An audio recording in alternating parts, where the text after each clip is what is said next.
Look at that barn, boys. It's going to be a real barn burner out there. All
A live watch party up, Doug. It came together. Hall Pass Media absolutely killed it here.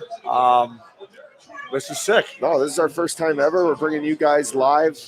If you guys are, if you're linked up to our YouTube, welcome to the Hard Rock Casino and Hotel in Lake Tahoe, baby. We've been here before, Obes. This is a nice little spot. This has been good. I got my ass kicked at the blackjack table last night, but other than that, it's been a pretty good stay so far. And the thing we talked about this morning, Broadway, was we went for a little walk to Starbucks there, and it's a little cold out there. And from what we've talked to some of the players, is the ice is a little slushy yesterday in practice. So what were your thoughts on that when you heard that? And me and you took the Avalanche. Do you think that affects them a bit or what? I think that's going to affect the Avalanche in a big way because they're a team that likes to play with that high pace. So a little slushy ice is going to play in the favor of Vegas and their big bodies. It's going to be interesting to see how long the ice conditions can hold up for these guys.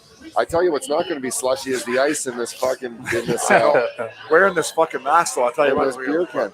Yeah, the masks are. You'll have to bear with us, folks. You're not going to be able to see the beautiful smiles here today. We got some COVID rules here over at the hotel. That's affecting the updog the most, though, the mask. We are proud to be here. This is fun. This is our inaugural little moment that we're bringing you guys some live coverage. Boys are on the road. Boys are a little hungover. Boys went hard last night. So we got the Avalanche. We got the Avalanche up, Doug. You took the Knights. So why do you like the Knights so much? What do you think it was? I got plenty of reasons to like the Knights here today. One, these guys fuck. Yep. Two, our boy Todd Pickup. Good boy Todd Pickup, minority owner. The Vegas Golden Knights is here today. He's at the watch party at the game. Hopes, good guy, member at our golf club back at Big Canyon. So shout out to all the boys back there. I like Fleury, boys. Fleury's kind of had the reins here. I like it. He got something to prove. Mark Stone's a beast. I like Petro back there, number 7 on the back end. And we had our boy 75 Revo on. We'll be trying to drink some of his new beers here today. But man, I'm excited for this match. Yeah, but I think with Colorado adding Landeskog back, they beat up on the Knights the other day with a depleted lineup. I like our Avalanche today. They're getting who's coming back? Landeskog's coming back. McKinnon's back buzzing. McCarr's back in the lineup. I mean, those are household names right there and all-stars that I think the Knights might not be able to handle them today. I just thought Uppy with those jerseys the fucking Avalanche are rocking. I know. You've been talking about them since fucking July or whatever it was, but well, fuck, there's something worth talking about. They're fucking sick. Them walking on the ice yesterday, to our fans out there, if you saw us over at the game, the place looks amazing. Jimmy said it looks like Mystery Alaska. I think it looks like something you've never seen before. Television today will look awesome. We want you to space your time out between the TV and either your laptop, your iPad, your phone, whatever the fuck you're watching us on. We're going to laugh here. We're going to drink some beers. We're going to bring on some special guests. Do you have the chat up right there? Is that how we're going to do it?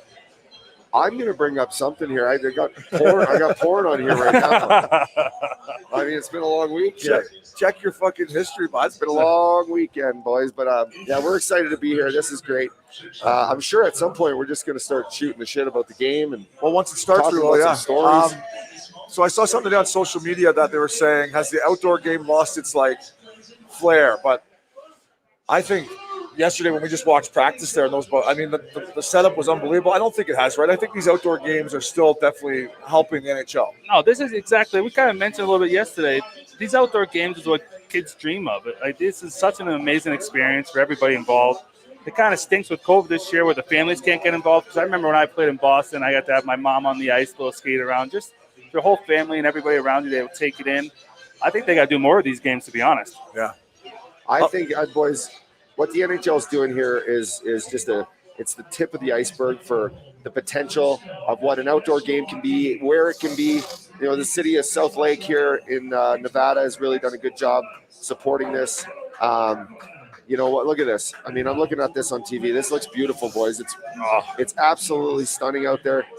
Our boy Todd Pickup, who's over sitting in the owner's box, said it's a little glary out there, Oates. He did. He said the one net, for you guys gambling out there about the puck drop, he said the one net, it's a little glary for the goalie. So that's why I took hopefully that'll be Fleury's net twice tonight. Yeah, we need that. We got the fucking Avs. Who's scoring the first goal? I'm gonna say for the Avalanche, my boy. We had him on yesterday. Yep. Landeskog gets the first one for the Avs.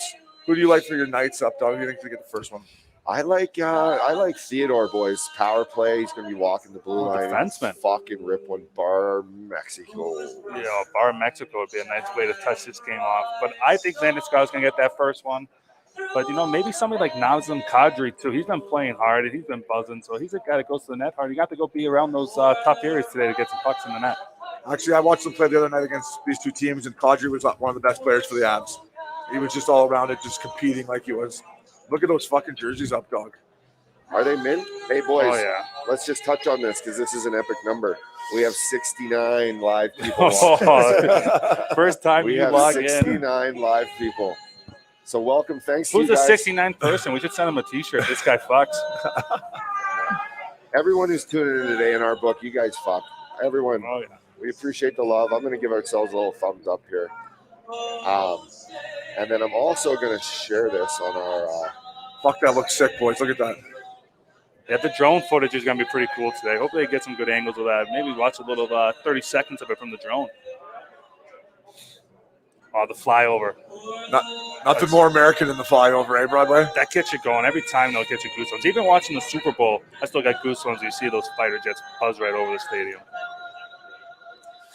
Yeah, I'm interested to see how the ice is early, boys. That's my one concern because it looks fucking sick on TV. Look at that. Sure, that logo at center ice is sweet. Oh, man. They're wearing those jerseys, and those things look sexy, boys. Hey, maybe a quick prop bet. Do you think there'll be a goal in the first 10 minutes? I don't know, but we should do some prop bets here amongst ourselves. What are we going to say? We're going to do, hey, we each got 500 in the pot, all right? Yeah. Okay, Let's 500. start doing some proppers here. First goal is who? I got Theodore.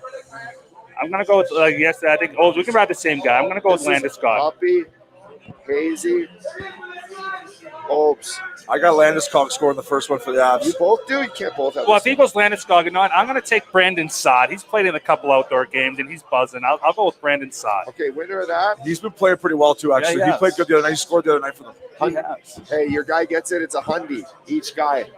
All right, I love this. This is for $100. Up dog, great idea here, fella. Now, first penalty of the game. Vegas or Vegas Golden Knights are taking the first penalty. I'm saying Ryan Reeves takes the first minor. that's for another $100. Okay, so let's Revo for Obi. I'm gonna say it's fucking Kadri.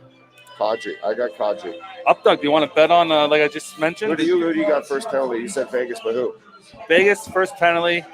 It's gonna be a hooking or charging penalty from Carrier.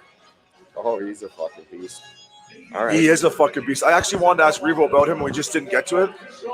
Because that guy, he just bitch slaps people off pucks and protects it, and like He's tough too. I've seen him fighting, and again, he's a scary great fourth line center. Like I think you can move that guy up and down the lineup a little bit too. I think come playoff time, you'll see him playing more of a. He was a guy when they did that expansion draft, and I saw Vegas take him. I was kind of like, what the hell? Like, you don't really see a fourth line guy getting taken in an expansion draft, and they look great picking up that guy. I believe that's where they got him from the expansion draft, or they traded for him. But it's a great pickup.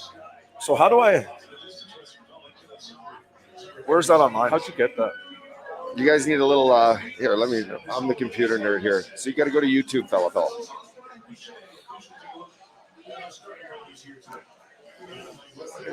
You got to connect to the internet first. It was on, fella.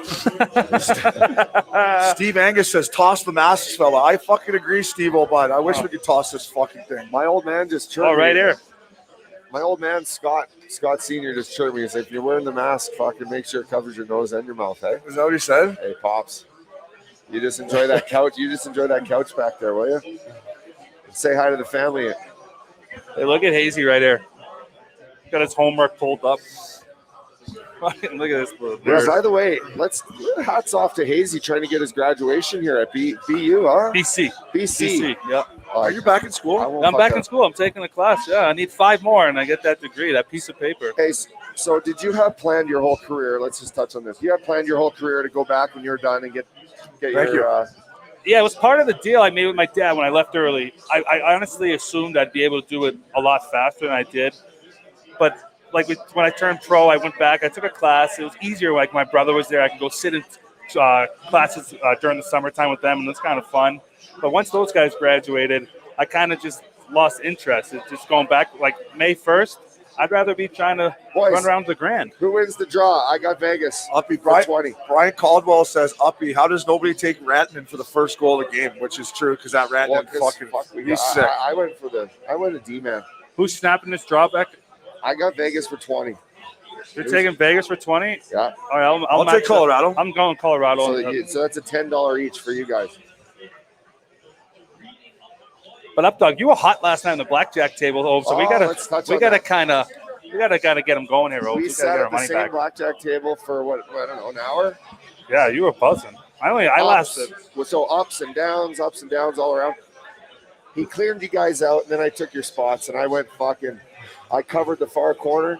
I started throwing little dimes on each one. Yeah. And then before you know it, I was up 6,600, and now I get to buy my girl. You get to pay for everything. Yeah, my brother texted me. He's like, "You gambling?" I was like, "You know how I gamble." He's like, "Yeah, what are you putting pennies down?" He's fucking cheap fuck. My little brother likes to chuck them big time though. Fuck, if I was making 8 bananas, I'd be chucking them too. Are we going to be drinking Bud Lights all day, or are we going to switch to maybe? I don't know. I just got some Bud Lights to get the boys rolling. Yeah. I'm going skinny margaritas. I drank about 15 of these yesterday. That's how many I can drink I could today. use a nice ice cold ice That's water. okay, Obes. They're skinny, so you're fine. All right, Do I have boys. an ice water? Come on, who's snapping this back? Who's the first draw? Flowers' dad just checked in on the fucking. Did he? Yeah. All right. Broadway. Matthew McClare says, need some American Soldier from the Broadway. Oh, he wants to hear that live, huh? Toby Keith. That's my go-to karaoke song. American soldier, I'm an American soldier. Is that as loud, folks, as it is in my fucking eardrum? This is a good chirp from Stephen Angus. Who weighs more, Leonard at the beginning of training camp or Obes after a bender? By the way, Vegas won the draw. Boom. Fuck. Let's go. I'm circling that. 20. Did we put that bet in for goal in the first 10 minutes, Updog? Fuck, does that look sweet out there? That's nice, yeah.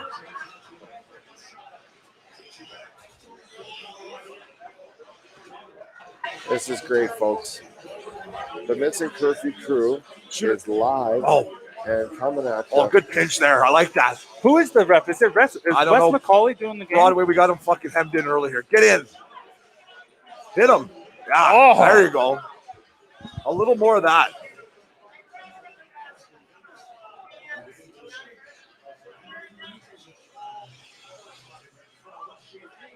Oh, here he goes. Who's buzzing here?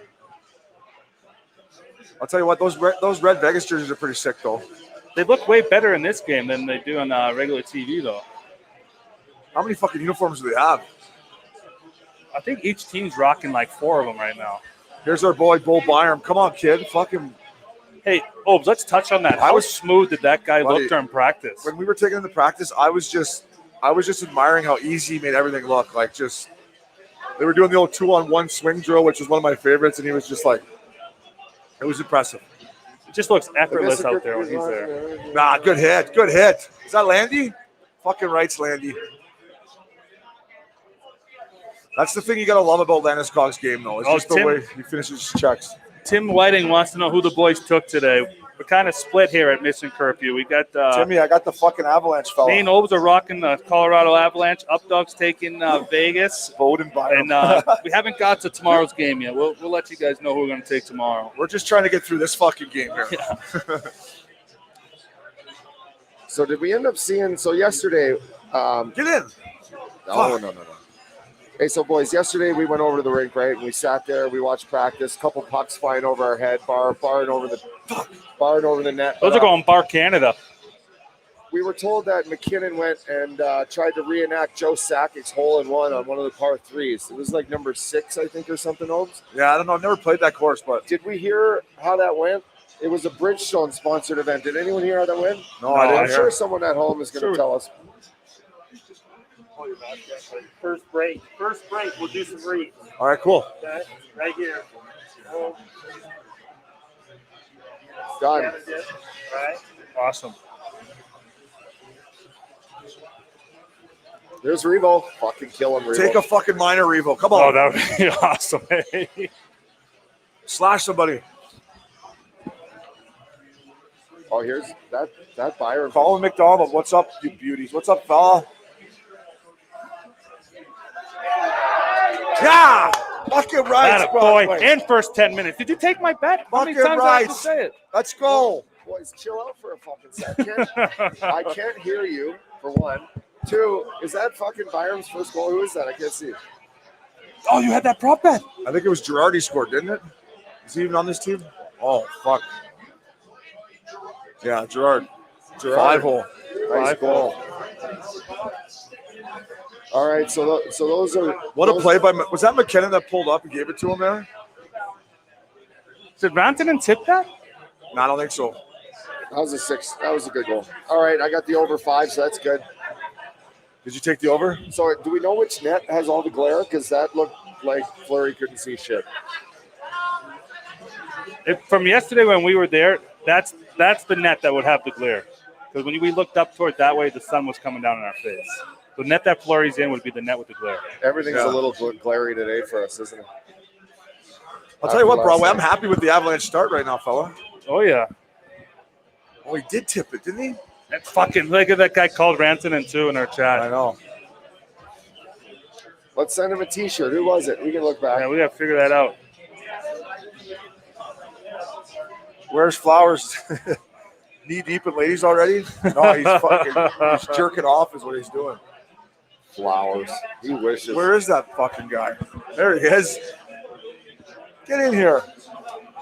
What? We're bringing him in already? No, fuck that. No? We got enough of him all day. We got enough. Hold on, the headset's not hot. Oh, gotcha. Yeah. Let's hold off on Flowers, please. All right.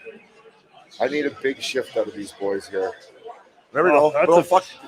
Turn it over the top of the circles. Bad things happen. Believe me, I know all about it. By the way, that's one of the best graphics inside the center circle I've ever seen. Yeah, that cool. logo, that's unbelievable. Yeah. It looks great. Do you guys See, look at recall- that view. You see that view there? That's awesome. Do you guys recall how hard it was to fucking pick up a pass that went through that circle back in the day? Like if you were Like If the you first were- day of training if camp. you were doing a drill, I always pictured like, fuck, I'm going to be on a breakaway in a game, like a wide open pass from the D, and he's going to sauce it through that fucking thing, and I'm going to lose. It's Yeah, hard. no, it's Sometimes you true. lose It's the puck, especially yeah. like early in the year when the rink's like freshly painted. I remember like the first practice when I was in Boston. You're already nervous to be in the training camp, and then you got a zip pass right through the middle. You're like fucking pick it up in the last second. It makes you look so amateur. Oh my God, bad Fucking bounce. Fleury. Was he at the blackjack table with the boys last night? He's looking a little fucking shaky in there. Keep fucking shooting on him, boys. Oh my God! I wanted to make sure if I put that bet in with my bookie first 10 minutes. Get down there, kid. Oh, Fans back home, we love the fact that you guys are writing us on Up here. dog. This is great. We're listen, gonna, Brian Caldwell wants a T-shirt. Brian Caldwell. Yeah. Yeah, he got it right. Yeah. Called it. Brian Caldwell. I'm writing you down, fella. Send us your Instagram, bro. This is a good one. Colin McDonald. Broadway's still in the wagon. If so, Sure. give him a Nobel Peace Prize. We'll send that Nobel Peace Prize right to my door, buddy. After a weekend hanging out with us. I know. We do Yeah, have but our boy. it's easy to hang out. Yeah, I mean, we got. Yeah, let them know who else is here with me. Well, yeah, we got a special guest, one of my best friends that I've known for a long, long time, who's actually been on the wagon too. So you've had a partner in crime. Partner in crime. That's good. It's always nice to have a buddy. Just makes it a little easier, but it's also fun being around you guys, just shooting the shit. Totally. I'm here for the laughs. That's I how love you- mixing it up. That's how you know you're getting older, though, when all your boys are starting not to drink anymore, right? This is great. Look at a highlighted thing right there. Broadway's still on the wagon. Fucking A. How we get that highlighted? What do you mean? How we got Mark Prince back? We got Mike Prince back home. That's awesome. Oh Jesus! Here we go. All right, Ty Monroe, Missin Curfew. First commercial break, okay? First commercial break. We got it. Okay. Left to right. Okay. 14-minute mark. Oh, look, there's the boys. Look at that. Close Oh up. man, how cold do you think that lake is right now? No, I don't think your mic's working. That's the problem. It's not working on purpose, Flowers. We don't want you fucking talking. How many golf balls would you find in there? Fucking couple Pro Vs. I'd be switching out Pro Vs on that hole. Oh, that's a nice play when the winger hits. When the winger, strong side winger hits that weak side D, that's a nice breakout. That's National League breakout. That's a fucking Boys. National League breakout. That'll get the coach fired up, though, Oaks, huh? He's always behind the bench. Hey, boys. This morning when I woke up, I had a fucking blistering headache. I don't know if it was the late night gin and tonics or whatever. And I thought to myself 1 second, I'm like, it's going to hurt to get out of bed today and come do this with you boys, but I'm going to enjoy it. But I'm fucking glad I'm not playing in this game because there's mornings I've waken up and been dreading going to the rink, going, fuck, I got to do That this. anxiety back, like when I used to go out hard and then Can have you hear me? practice the next day, the anxiety was the worst because you just didn't want to run into the head coach or the GM. You kind of just trying to sneak around the whole rink the whole time. Just it's gonna be the altitude here. It could be there's a lot of cigarette smoke around here too. It's Yeah. disgusting. You'd but be out there fucking playing with your sunglasses on, wouldn't you? Under the Right light? here? Yeah. I get I maybe go with the tinted visor. Ovi style. No, like a fucking sick one, not just like dark. It Boys, would did look Flowers I pay think the money he owes? No, he didn't pay the fucking Still money he has owes. fun. Did anyone of you guys fart? Hey, Jack No, I just didn't. stinks. But that's the best thing. So I was going to mention that. Fart with the mask on, you can just let him rip on the plane now. No one's going to smell it. Flowers, put a cork in it. Who the hell's Connor Flowers, put a cork in it. Mochaki? Shut up. Flowers. Boys, thanks for having me. I'm so shut up. You're welcome. You're welcome. You owe us $500 as a Hey, Updog, Missin great Curfew. question. What are the magic eye drops Uppy used to pup back in the day? Remember those Magic cold eye- ones? Remember the one you used to Oh give me? yeah. Oh, They're a Loophole special. They're called they're the little green tap, little circle ones. They're called they're like icy.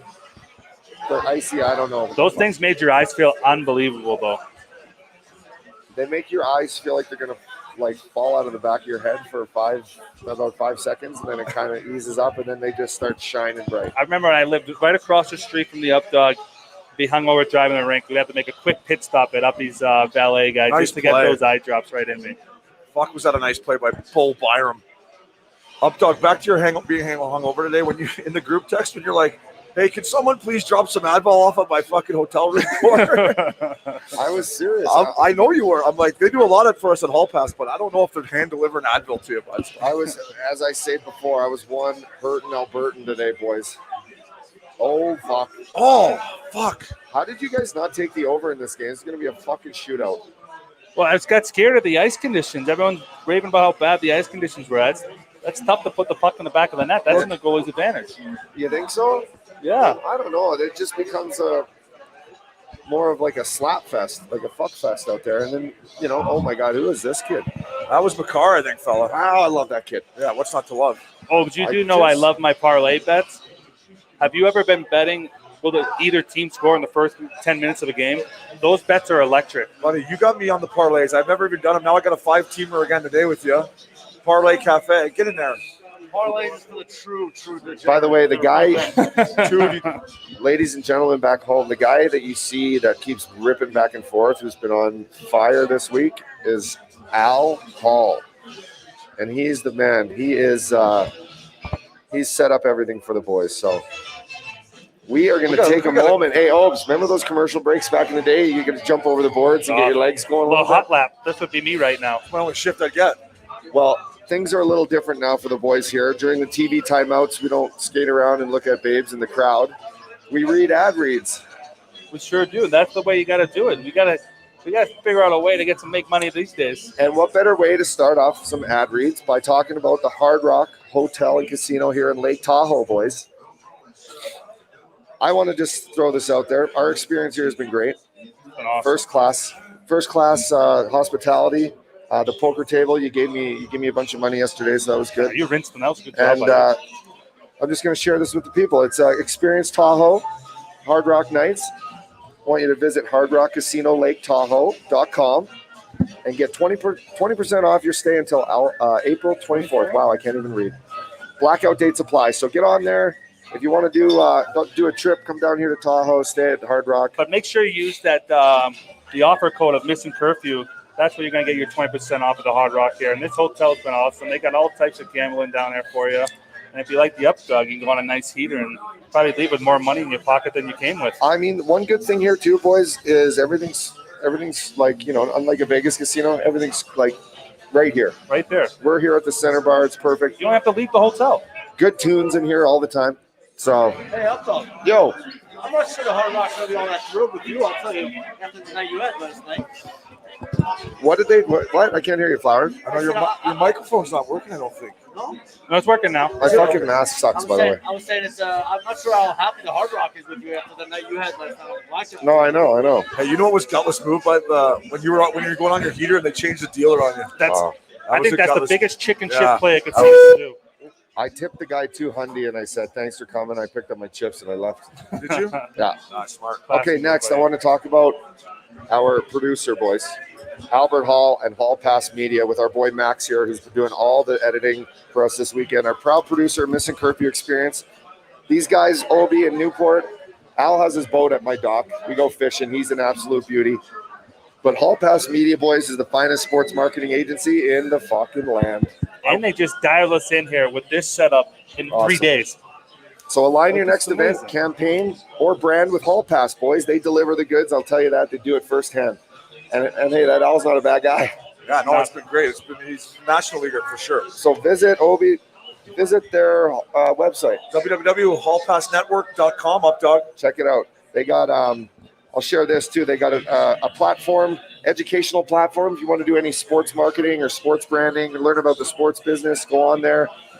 It's almost like a curriculum. Like what's the app that you get to like study with all the people? It's like masterclass. It's like a masterclass, but fine tuned. Yes. Al Hall's edition. Do you think we could talk to A-Hall? You think you'd be able to get me a credit for BC there? Add that to my degree. That would be unbelievable. I think so for sure. I got to get in that class. A-Hall, dial me in there.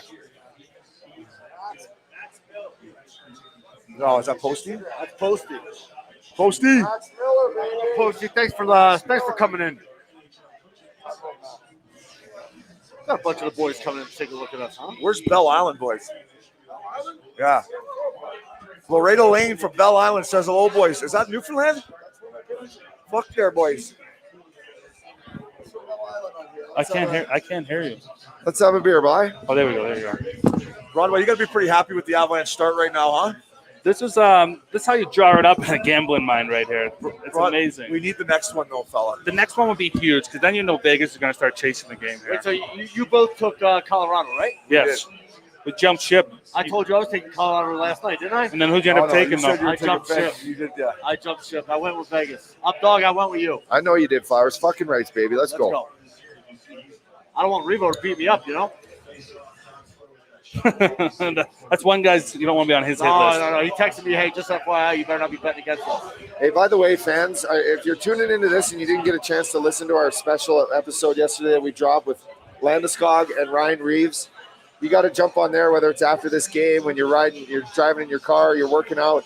Fucking Ryan Reeves is hilarious. I missed the guy. Drinking beer with him on the plane was fucking awesome. Watching him just run around and kill guys was even better.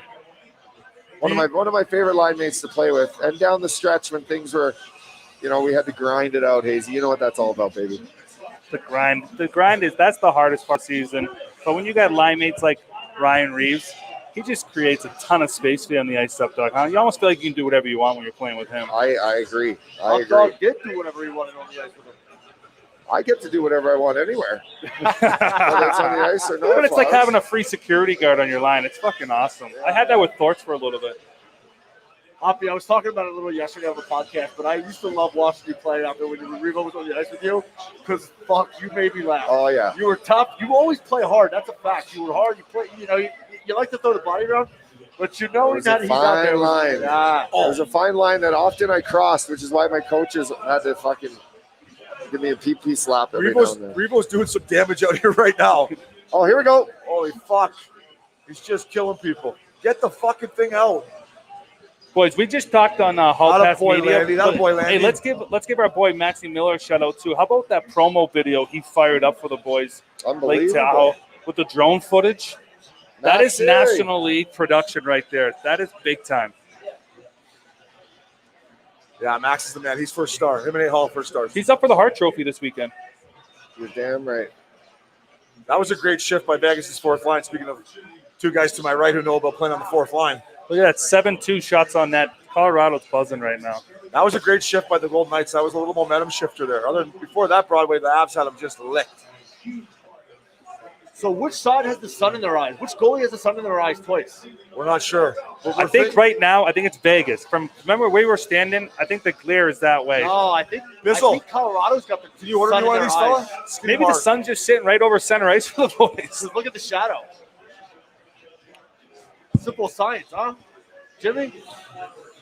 Yeah, you might be onto something there, Larry. Yeah, You might be onto something. Follow the shadows. But I wonder if that comes into play at all in this match. Boys, the merch is looking sweet. Good job, boys. I love the for the colors. This baby blue color. Hey, but we might have to get some crop tops for the ladies. Lady crop top fellow shirts. Imagine a chick in Newport rocking that up, dog. Are you guys going to watch the fucking game at all or what? I got the TV over here, but Oh, okay. I was just sure. Well, you don't want us to talk? Or what? Well, I don't know. I was thinking. I was just curious. I was thinking when I was designing the shirts that we put these girls fuck, but I'm not sure if that would be good. There's only one way to find out, bud. Well, yeah, I don't know if my mom would be wearing that or my girlfriend. Uppy thinks he's so good looking he wanted to put his own face on the shirts. Well, I'm definitely- hey, it would I'll sell. tell It would you. sell. There's not a shirt big enough to put your nose on there. I'll tell you that much. Fucking take up the whole fucking shirt. Hey, I'm Jewish. I can't do nothing about that. People have been asking about the Bar Mexico. We got a couple people working on an image for us to get a Bar Mexico T-shirt or hack out there. God, is that guy a good skater, man? How easy was that? Oh, he's used to move like that. Look at Revo. Revo, he's loving life right now. Kill him. Oh, that was from behind. Oh, that's fucking good shit there. Let that go. I agree. Yeah. I hit a guy. That was a great shift by them. My Great winter classic, like my first shift. I fucking ran a guy near our bench at Bush Stadium, right in front of Pierre McGuire, and I felt the guy like just his head compress. I don't know, it was someone on Chicago, and I just like when you hit a guy you're near your bench and you just go change, and you just fucking throw your leg up. Well, I did that, and I look at Pierre. I go, how bad was that? He's like, I think they're looking at it upstairs. I'm like, fuck. And then you're gonna take it. Thank you, Bizzle. So then, sure enough, hey, Bizzle. Thanks, buddy. We're gonna get my boy. Can I get a water? Can I get a water? He's not a fucking waiter. What the fuck? I was just asking if I can brought you one over. Oh, yeah, it's a tequila. You can only. Oh, sorry. You're drinking. Sorry. It's okay. It's okay. Coming at me up, Doug. I know. I can only go at Flowers today. That's the only. Test. Flowers, you good? Do you want to do the good life read?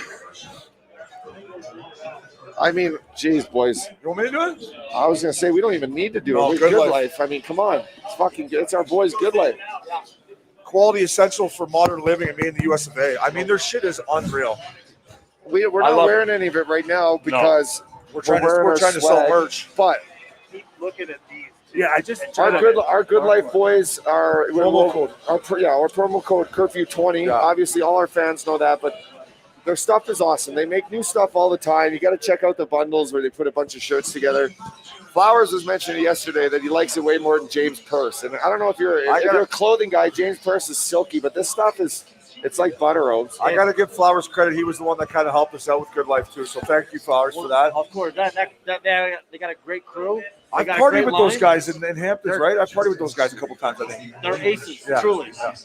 So www.goodlifeclothing.com. Use our promo code. Curfew. You know what? 20. Even send us like your receipt on our DM, and we'll send you some free swag too. Just start buying Good Life. It'll be awesome. Hope he's feeling good. Great gear. Great gear. Great gear. And then we got one more here today, boys. Okay. I think. Oh, Oh, I've been chewing Fucking these things all boomer. fucking these things are tasty. Our boys at Canadip CBD, boys. CanadipCBD.com for our lip balms. I never ever chewed, so I don't know what it's like to have that addiction, boys. You're addicted to a few other things. I'm addicted to a good time. You're addicted You to a are- few other things. Good life, good time, up dog. Oh no, what's Flurry doing? Get back in that. Okay, he isn't. So our boys at Canadip Soaps, these guys are super fucking cool. Chill guys, making a really solid product. They're up in the Humboldt County. We actually, when we were coming up here, we're like, hey boys, you want to meet in Tahoe, do some work? You know, we're covering the game. How far of a drive? It's got to be close. I didn't He's know like, how far it was. he goes, bro, it's like an 8-hour drive up. We're on the Oregon border. I'm like, fuck, okay. But anyway, throw a lip boomer in and get in your car, bud. the only fucking lip boomer you need, Oaks, right? I've been chewing them all nonstop. I like it better than the real stuff now. Is that right? Yeah, man, it sits better. It's unbelievable. That's great. Yeah. What's your favorite flavor? I'm a big guy. I love the lemon tree. I think the lemon tree Canadip is their best one. I honestly like them all, but the lemon tree one is fire. So I'll touch on this. They just created a patent for the pouch, boys, and the patent has little fucking holes in it, and it delivers 95% of the CBD actually into your system. Wow. Traditional pouches, about 40%. Now they're Wow. getting 95% CBD humming right in the system. So that's, I mean, CBD speaks for itself, nice and chill. I could probably use one right now for my headache. Have you tried the THC ones yet? I have. Do they give you a buzz? Or? They do. Nice. They do, yeah. You wanna Is it get- kind of like eating a weed gummy? It is. It's a little bit more of a body buzz. So the weed gummy, depending on what you're looking for. No. Oh, get in there, fuck. baby. I'm looking for just one goal here to spark the boys. Good block. Just maybe one. What do you think? Skate. One by Vegas, not by. Ooh, that was a juicy, I'm no juicy. goal- That was I'm a no- nice wrister I'm right no there, goalie though. coach, but Fleury's rebound control is a little fucking suspect right now. God, that looks nice. Look at that. Fleury as a goalie, though, he's got some of the best swag, I think, as a goalie. He always has some sick pads. He's always looking So good. would in you the if you net. made $100 million and won 2 cups? You'd have swag too. Yeah, it's true. It's a little easy to have swag with that. Yeah.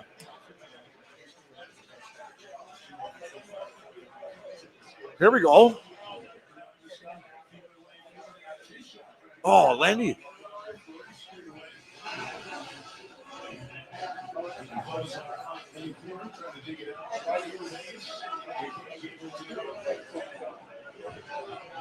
I think your mic's it's in and out, right?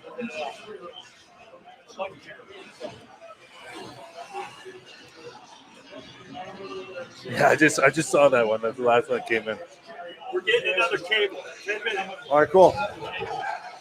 Hey, up dog. Eva Marie just said she can cure your headache by you go jump in a Tahoe. Your headache will be gone right away. Well, I'll tell her this. My fucking shower was ice. It's been ice cold all week. So I just get in there. Your guys, mine ice cold. So I get in there. I do the Wim Hof method.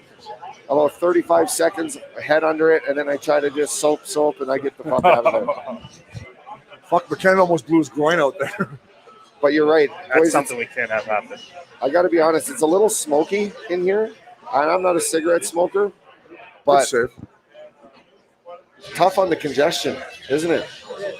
Does anyone know this Marshall? Did anyone play? Did you play with him in Florida? No, you No. got there the year after Jimmy and I left, He right? looks like a cocky we were little gone. fucker.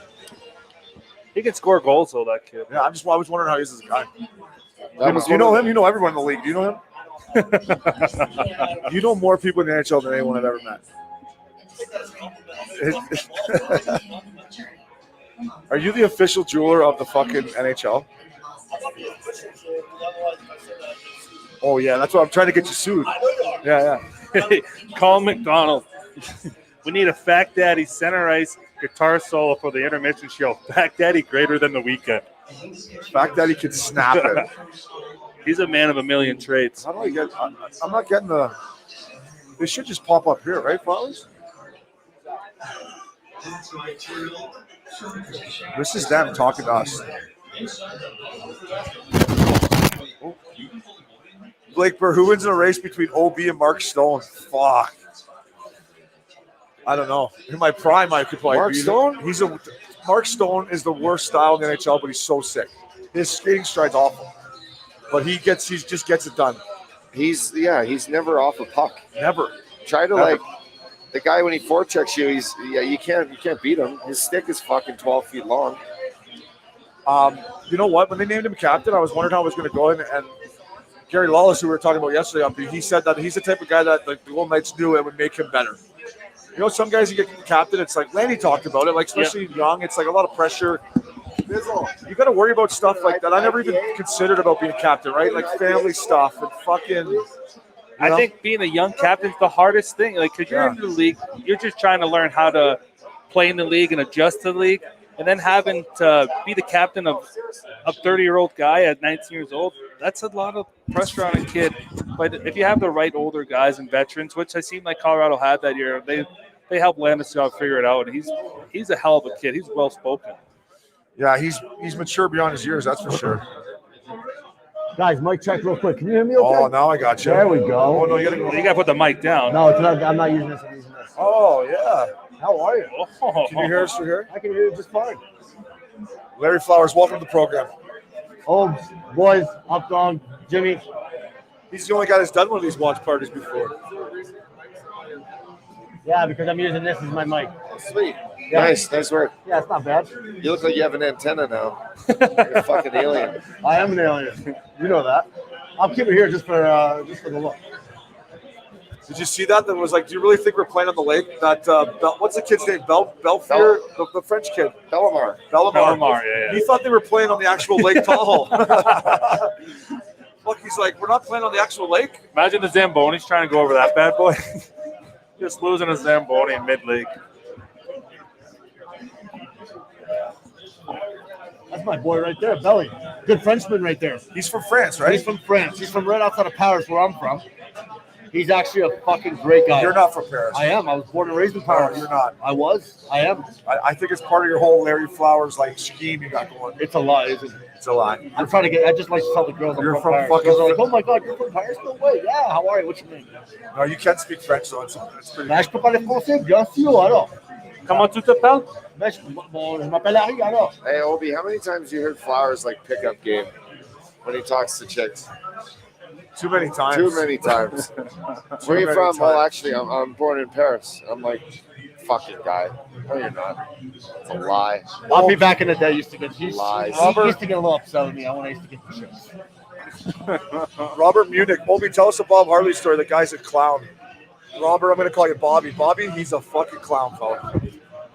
That's all I can say. I mean,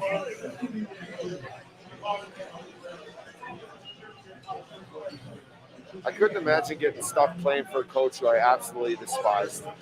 buddy, I could have signed with Calgary for fucking more money the year before, and I asked my agent, Steve Kotlowitz and Jerry Joe, I'm like, who the fuck is the coach there?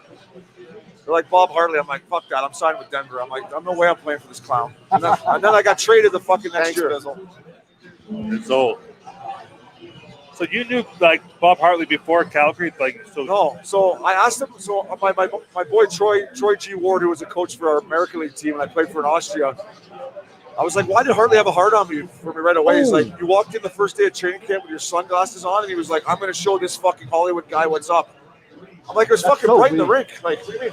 That's actually so fucking weak. Yeah, Obi, you wear your sunglasses everywhere, though. Everywhere. He just needs to know who you are. Yeah. You'll wear them inside. I'm surprised you First don't of have all, one. It's fucking pretty bright. What the fuck is wrong with wearing sunglasses? Well, A, when it's inside, you can't fucking see anything. But, you know, Obi likes to wear sunglasses. I know. That's So the does thing. Loops likes to, too. I'm like, fuck, how do you guys see anything right now? It's crazy. I'm not a big sunglass guy. I like to see the world. Hey, so Hartley made us go. We made us mandatory wear your buckets and warm up, right? And I'm playing like 3 minutes a night already. I'm already in the doghouse, but I'm like, fuck that. I'm going in and I'm talking to this guy. Like, this is not National League. I'm like, hey, can we talk about this fucking no bucket thing? He's like, no. You want to take your bucket off, you get a convertible and go for a drive. Oh my god! I'm like, what the fuck does that have to do with hockey? That's the dumbest thing I ever heard. And then the next night, I think LeCavier or someone got hit right in the bean with a puck, and he was like, see, told you. I was like, shit. Shit. That one backfired. Totally. It's got to be frustrating though. You know, you work your whole life, you make it to the NHL. You're a pro. I want to act like a pro. I want to be my own guy. I want to play with confidence. This is my style. And then you got a guy telling you what to do, like you're a child. You can't make me wear a fucking helmet. Oh. And they made you wear shot blockers. I'm like, this is brutal. But the shot blockers now are sick. Like Are the they? Rangers, This was when they were just still kind of the clunky. big plastic remember? ones. But the Rangers now, they put them in this machine and like they laser them on. You can put your own design on them. Like my little brother had the jump man on the side with really? Michael Jordan's logo on it. They look sick. That is sick. But New NHL. that's I think the Rangers are the only team with that do that. That's big time. My boy Frosty, when I was in Florida, this is now probably 7 years ago, he started just putting that nice piece of plastic on black, so your skates still. Hey, that's a penalty. Whoa. Is that Revo? Oh, that's Stone. Stone. That's a penalty. That's a penalty when we were playing, gentlemen. Hey, I'm not gonna lie. These Golden Knights. Oh, he jerseys stuck are him, boys. awful. I think he's going for 4. Where's blood? Yeah, You got blood? there's blood. He's going for 4. This is That's a nice one. That's exactly what Uppy did to me in Nashville, right there. Seeing guys go to jail for less than that. Ooh. That's exactly what you did to me, Ups. Hey, these Knights tarps are terrible, by the way, boys. Hey, Al, this is a real sport, bud, not basketball. This is a real sport out there. Hey, What's This that? is what do a you think about those goddamn real Knights sport. tarps? They're terrible. I don't mind those ones. What? The thing I don't like about Vegas is their gold helmets. Those are terrible Obi, tarps. we were just talking about Stone chasing down pucks. Well, his foot speed didn't get him there, did it? No, he should have taken one more stride, but high sticking and swimming are prohibited. Great job, NHL, what you guys are doing out there. It's fucking great. Yeah, this is incredible. What do you think about those Northeast jerseys? They would have been sicker if they were the darks. I don't miss that Broadway. It's just sitting on the bench like fucking cut. So you see what Little Randon has on Little under his glue on eyes? it, Those though. are those stickers. Do they It help? looks like it's the fucking wine cork, but she's a sticker, bud. That was fucking hilarious. Hey, boys, where's the wine corks? Up, Doug. I think when I was in the outdoor game in Boston, I had those little stickers on, rocked the DYH, Dorchester Youth Hockey, give the hometown a little shout out. Oh, there you go. I had to go a little swag on it. You got a little patch guy right here, Jimmy. Oh, it's There you go, Patriots look at this fan guy right right there. here. There we go. Tom Brady's the GOAT. Tom Brady, the goat. Broadway, we need one right fucking here. They're going to get one. See, this is where the other night I got nervous. When I was watching this game, they had all those guys out. The power play just looked brutal for Colorado. So now they have those guys back. This unit's going to be absolutely flying. Put the puck to McKinnon, let him fly right in. Buddy, watch their breakout. They just give it. Oh, Lenny. That was nice. Oh, backhand sauce. Fucking juice. Look at that setup. That's All right, McKinnon. Come on now, fella. Yeah. Yeah, literally their breakout when I watch Colorado, they typically just do that, the double drop, The to double drop. McKinnon, and he just fucking buzzes. You can't stop it. no, you can't. But it's crazy. The best drop ones are the guys that you'll see, like Patrick Kane. You'll see the team breaking up. They're coming at you, and McKinnon's skating the other way just because they're waiting. He's getting that speed, and they drop that, get those guys flat-footed at the blue line, and it's dangerous. If he could split them, he could get breakaways off that. Uppy, could you just follow him, you think? If you're the PK guy, just follow McKinnon. But that would be great if they that's followed what you're them. supposed to do, but then you get blown by with a guy like him. Yeah. Yeah. So that, I mean, for hockey fans to know this, the Detroit Red Wings were the ones that started this stuff. yeah. Is it? They would Yeah. post Shanny and like fucking Thomas Holmstrom would stand up at the blue lines, and then Zetterberg and Datsuk would just swing super low. Lidstrom would bring the puck out, drop it back, and then fucking good night. Jimmy. That's a good call. Shout out Good from memory. the big guy, PJ Holmes, Uppy, Scoops. Nice work, proud of you. PJ McKegg, we love you, buddy. We love you, big guy. Is he out here? Is he on here? He's right here, the big guy. Big guy. Fucking right. We love you, PJ. I haven't seen PJ in a while. What an awesome guy he Flowers is. beat it, he said. No, that's someone else telling you that. No, I think it's a big now guy. it's- Big now guy it's- Hey, says big guy, I'll punch you in the head. I got to jump up real high, but Blake Burr asked Obi, did you ever play the power play in your NHL career? I actually did my rookie year, and my first NHL goal was a power play tuck. Get in there. First NHL goal power play tuck. That would be a big fantasy night. Yeah. Oh, you'd be hitting every category in that. Cordial hat trick that night, fella. Boys, who just What a night. And speaking of PJ, I got so fucking drunk with PJ that night in Newport. PJ can't spell. Hey, speaking of first goals, Flowers, who'd you score your first goal on? Who'd you score your first goal? The Junior Flyers back in fucking Adam. Who was yours, Hazy?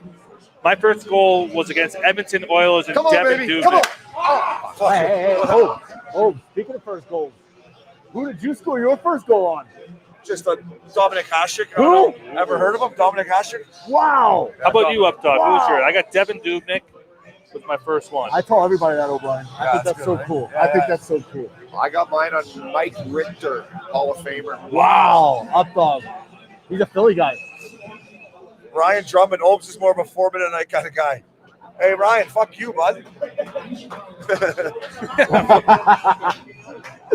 Hey, Obes, what's the least amount of time you played in a game? Mine was at Nashville. I played 2 minutes and 37 seconds, and it was back in the day when you had to pay that sports entertainment tax, making league men, $2,500, getting paid $2,700 a day. I got $200 that day. Thanks for coming out front row seat.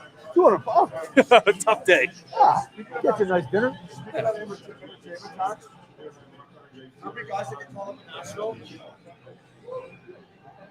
I think I lost my mic. No, you're good. Oh, you're good. And they would get called up and get sent right back down, and literally, like, they would tell me they would lose money almost because they'd have to pay the entertainment tax, the tax from the league. They're like, it's not even worth it sometimes when you get called up for one day. Especially in Nashville, it's brutal. Yeah, that's what I mean. It was $1,000 entertainment tax per day. So if you only made like league minimum, Guys making 500, 550 or whatever I back then. was making $550. It was my rookie year. Holy fuck, McCarr. You look like me out there. Give it here. I wish that TV was a little bigger. Oh, we got a 5-on-3 here. I didn't even notice. You don't even know there's a game on, do you, Broadway? I just love shooting the shit. I know. Broadway, if we don't score on this, we got some issues maybe. Up dog, we need to get out of this. We do. We get some momentum going. the ice doesn't look too bad there, does it? No, it doesn't. Oh, good save, you fucker. Flurry, attaboy. Attaboy. Those Nordiques jerseys. Kyle Scatberg, Holmes, did you love your time in Colorado? Who was the funniest guy in the room at that time? Kyle, I did love my time. The funniest guy, I'm going to say P.A. Pronto, my second year. Oh, my God. What a funny guy. With his French accent, he's always chirping. I love P.A. We're always talking about your You time see in Steve Colorado. Angus? Who has more career tucks, Broadway or Colton Orr? Steve, I had 19 tucks one year, bud. Go check the stat books. Knock. Uppy, did you become close with any of your teammates in China for the Canucks during training camp? Jordan Moss is asking. I sure did. Sam Gagne and I sat on the plane and got absolutely juiced on the way over there. Good guy. Is he a good guy? He's a good guy. kid. I love him. That guy's had 9 lives in the NHL, 19 lives, it feels like. He's a good guy. I mean, he's put up some good numbers. You know what I like about him too is he likes to fucking chuck him. He does? He likes to chuck him. Sam Gagne? Yeah, he can fight. How about that stretch he had in Edmonton when he had 8 consecutive points on 8 consecutive goals there?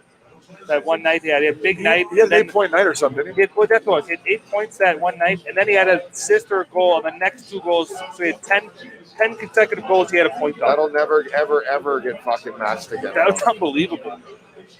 Get in there. Why is he shooting the puck from outside the fucking dot on a 5-on-3 like that? Nobody knows. That's a better shot to take. That's Anna Maria. That's my girlfriend's sister. Anna Maria Bowie. Shout out to Bowie. Flowers, fix your fucking mic. Microphone check. Bowie, we're trying to make sure he can't talk too much. That's why his microphone's in one. Louis, you single? Anna Maria, that's Christina's sister. Oh, it's just Yeah. Hopes, so first period's done. What do you think, bro? I'll tell you what, Uppy, listen, I think we needed to get one there. It's 1-0. If I'm you with Vegas, I think you're sitting in good shape, Broadway. It's one of those games again, man. I say we get the first one and they just teams hang around, and it's Yeah, but that Colorado came out flying though, there, boys. They were out shooting them at 10-2 at one point. So that's we got a special guest coming on. Kyle Keefe, Altitude TV up. You're gonna love this guy. He's a fucking huge golfer, big beauty guy. So Kiefer, come on.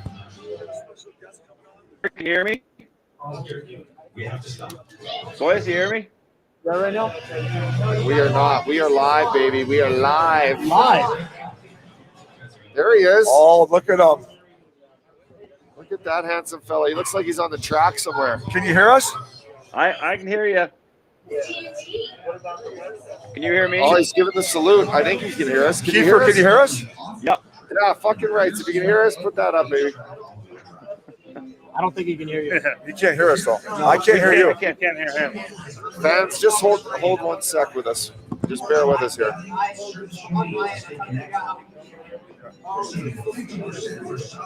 Check 1 2 1 2 Folks, 3 tell 4. us a little bit about your relationship with old Kiefer here. Yeah, Kiefer, we're having a little technical difficulty. Stand by, fella. Kiefer, man, he's the guy that runs Altitude TV, Which is the Denver. it's a Denver TV station. He's hilarious, great guy. All the boys loved him, so he would end up back at my house the odd time during the season for a little aftershaker here or there. He'd come by for a couple drinks, but he's an unbelievable golfer too. I can hear you if you can hear me. I'll text him here. Oh, look, now you think he can hear you now. We got Max on it. Max is fucking dialed in. Maxie is first class there. This new adventure for us. This is like fucking AI for us. Artificial intelligence trying to figure this shit out. It's like going to the moon and back. I wouldn't be able to do this. I mean, we're broadcasting live, baby, coast to coast. I bet you there's people in Switzerland listening to this right now. I've been pumping it out You everywhere. can see who's listening. There's only 168 people watching. Oh, you just gave it away, didn't you? Sorry.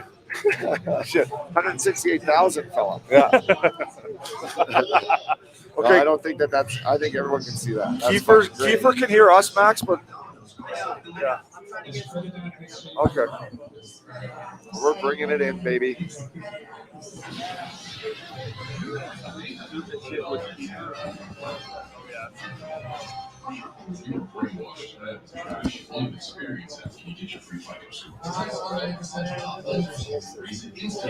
So here's a picture from our boy Todd Pickup, who's at the game. It would look like the ice is in a little bit of tough shape. Which is why they want to bump the game up tomorrow, because it's a little sunny out there. It's too warm. Sun and ice don't really fucking mesh well. Yeah. It's like flowers and fucking. Look at this guy with the Ryan Smith Classic. jersey. I fucking hate Ryan Smith. Hey, that guy. Captain Canada, bud. Fuck that. Hey, I don't know him, but there's rumors that guy chiseled lots of goals, saying he tipped Here's a them. Ryan Smith story. Exhibition game in Colorado. This young kid that was never playing in the NHL got an exhibition goal, and Ryan Smith went to the ref. I tipped that and took the fucking exhibition goal away from the kid. No way. I swear to God. Let's listen to this for a sec, boys. Okay. Hello, hello.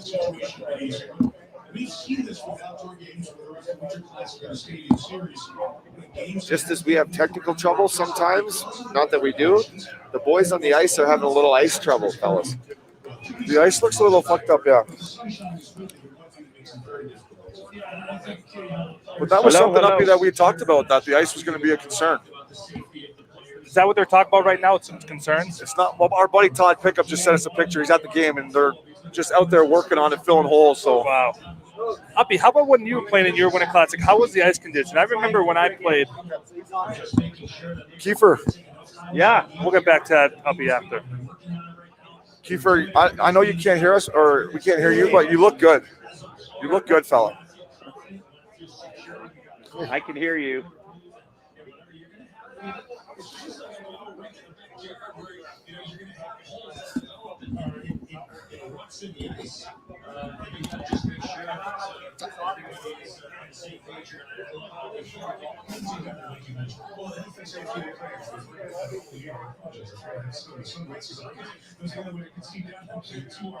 That's been part of the conversation with COVID-19. It's always been part of the conversation with outdoor games. As a matter of fact, the Flyers are already scheduled for tomorrow. We're supposed to have a stadium. We got intermission. Posty's watching. There's my boy Is Post. Posty out there? Posty's out there. He's watching. Boys are supporting. Hey. Posty's a goddamn beauty. He's one of my best friends from South Philly. He's just a good guy. He was a sick hockey player too. Yeah. You might remember him. Justin Postiglione. I think I met him once, maybe with you, but Broadway, we got a question from Connor McCauley. Broadway, what was your go-to spot in Chicago? food spot.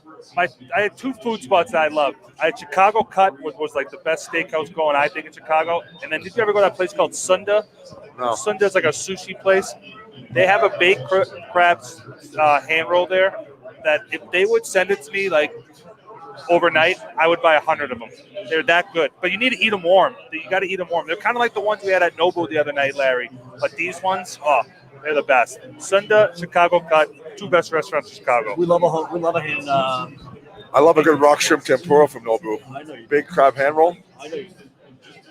My spot in Chicago, Connor, if you give a fuck, was the Tavern on Rush. And I didn't go there for the food. Let's just say that. Triangle? Let's just say that. Every time I played Chicago, go to the hotel, right to Tavern on Rush. Or I would go to like Gibson's Steakhouse. Gibson's, yeah, they're all right there. How about the talent that would run around that area? That Sun Place Hotel, that place was a factory, if you ask me. How about that breakfast spot across from the Sun Place Hotel, like Pancake House place? Pancake House. Yeah. It's unbelievable. Unbelievable. To go there on Sundays. When my mom used to come visit me, she loved going to the Pancake House. I should have laid off the Pancake House a bit, but it was good. Oh, you can't. You got to go there and you got to hammer the pancakes. You got to carve up. When I was there, me and Andrew Shaw were living in that Sun Place Hotel. We were regulars at the Pancake House.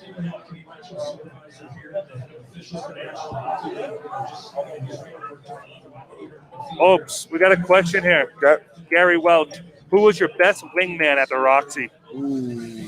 Gary, I didn't need a wingman at the Roxy, bud. That was the best part about it. Hey, so the Roxy thing, I think I've told you boys, I went there a lot when I first got to Vancouver. But then when I met Peter Gurgis, and I was going just Yellowtown, Republic, Global, 100 Nights. Pierce, did you go to Pierce? That little back room at Pierce. Pierce wasn't there then. Hey, Jimmy. But Gary, to answer your question, I went out by myself in Vancouver because all the guys were married, and I didn't really need a wingman there, buddy. I just went out and fucking got after it. Hey, remember when we went to so Obi and I go up to Vancouver for a nice weekend, and this was a few years ago. You ran that town. I thought. Go see your boy Chad Kruger. What's that? Go see your boy Chad Kruger. We went to go see Chad Kruger. We'll tell that story in a minute. But, hey, Jimmy, we're walking down the street. I shit you not. At least 15, 20 people are yelling still. I mean, he had been retired a couple of years already, right? People are yelling across the street, Obi. I'm like, fuck, you're still a celeb in this town. He's a legend. You got it. He left his mark in a good way there. It was great. Yeah, they called me SOB in Van City. Everyone went, hey, SOB, you want a drink? Yeah, I do. Hey, I told this too. You guys know we were good in Vancouver, man. We won. So good. Hello. Anybody hear me? Kiefer. Can you hear me? Yeah. Yes. There we go. What's up, buddy? How you doing? Where are you at, buddy? I'm up in Frisco, Colorado, doing a little skiing. Oh, look at you living the good life. You were just in Arizona golfing. Now you're skiing. If you can do both in the same weekend, you're living the right dream. That's a National League fucking life there. Hey, Kiefer, thanks for doing this. I love you, buddy. Our time in Denver, we had a lot of fun together. Sure. When I talk, can you guys hear me now? What are your thoughts on the Avalanche team now, buddy? Because when I was there, we weren't very good, and to be I think they're the best team in the West. You must be proud right now of the Avalanche. Well, I mean, I got a place in my heart for Landy. He's like my boy. I officiated his wedding, if you can believe that. I went down to California, and he and Melissa called me, and they're like, "Yeah, we need. Do you want to do our wedding?" And I was like, "What? What do you mean? I'm not a priest." So I had to get ordained, and I went down there and did his wedding. So that was pretty sweet. So, I just think that they're so talented on the back end. I think Makar is sick.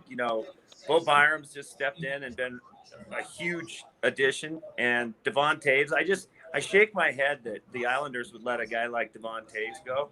He's been nothing short of spectacular. And then you got, the freaks up front. Kadri's been great. McKinnon, probably the, top two. If it's not McDavid, it's McKinnon. So I think they've got all the pieces. But if you saw what happened to us last year, we just got beat to death. I mean, we were missing 9 dudes. So, I like their chances if they can stay healthy. Kiefer, I agree, and I picked the Avs to come out of the West. And you mentioned Landeskog, and obviously I met him when he was 18 years old. But just talk about how he's developed as a captain, as a person, and how quality he is. Yeah, I mean, he was at one point he was the youngest captain ever, and until McDavid got named captain. But he's just sort of grown, man. There was one season we had 48 points. I mean, 48, and every single night. I used to go in the locker room when Joe was captain, and Joe would always talk to the media when we won. So he never wanted the credit, but he would always take all the shitty questions from all the media. Landy's kind of the same way. He's there during tough situations, willing to take the tough questions, and he's I just think he's a leader. I think the boys love him. He's great on the ice. He's great away from the hockey rink. He's just an honest stand-up dude. And I think he's got a future in hockey long after he's done playing. Hey Kiefer, it's Updog here, buddy. I hear you're a stick. I'm a pretty good golfer too. I like to take Obi's money, but I was going to ask you, who wins, you or Johnny Michael Lyles? Because Lyles is a fucking he can stick it. Well, it's funny because first of all, he is very good. But he's got James Love, who is his brother-in-law is he played on like the web.com tour, the Canadian tour. Johnny, I probably play like 15 times a summer.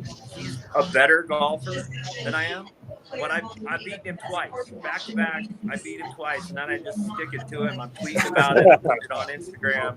I don't let him live it down. But here's the thing about Johnny Lyles: he doesn't get pickled on the course. He's one of those guys that's like, I'll have a Bud Light, and I'm 15 deep into it on so I tend to get better the more I drink. He gets worse. So he's one of these guys that's always like, working on his swing and, he's doing the wind thing and shooting everything. I'm like, buddy, just get up there and knock down a little 60-degree, put some gin on it. And, if you can get him drunk, you can beat him. That's great. I like that. You got to stay in his head too, because that's like having the advantage. Obi always bugs me because I step up to the first tee and I negotiate a couple extra shots, or at least a couple off his, because I got to give him diapers all the time. He's like, you're trying to win this fucking thing. I'm right off the first tee box, aren't you? Kiefer, a lot of golf matches are won and lost on that first tee box, buddy. Yes, they are.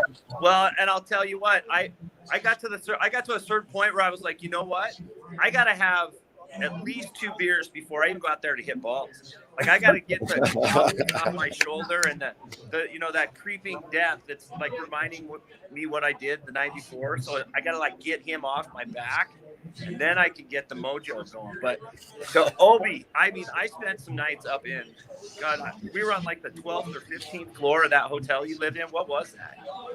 Where I was at the Four Seasons residence. Oh, but so we would go down, and he had his own personal bar down there. Like, you walk in, and he knew everybody, mostly the chicks, but he knew everybody. And then he'd be like, it'd be 2:00, and they'd go, okay, we're closing. And he'd look over at me and go, no, there's no closing. We're not closing. Let's go. I mean, he was an absolute maniac. I was watching your guys' thing the other day where he's like, you were talking with Factor, and you're like, you had the JMO, you had like the JMO on 16th Street or whatever. There was a few practices that I would see Obi like there, and he would look at me across the ice, and he'd give me one of these.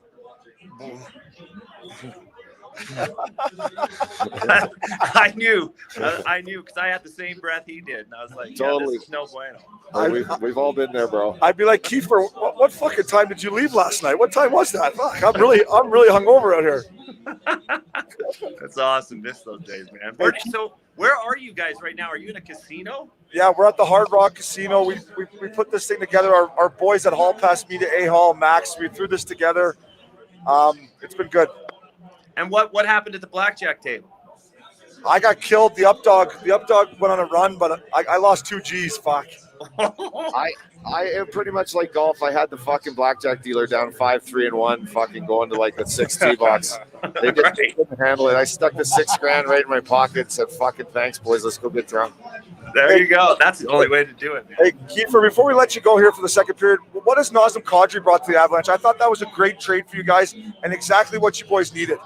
Yeah, I mean, he played Johnny Lyles played with him a little bit in Toronto, and he's like, his nickname's the Dream because they couldn't figure out if it was Nazim or if it was Naz or whatever. So when I first met him, I said, "Can I call you the Dream?" And he's like, "Fuck no, I don't know who you are." I was like, "Okay, never mind. I'll just call you Naz." But he's awesome, and he loves to golf more than just about anybody on that team. You cannot get him off the golf course, but on the ice, he's awesome.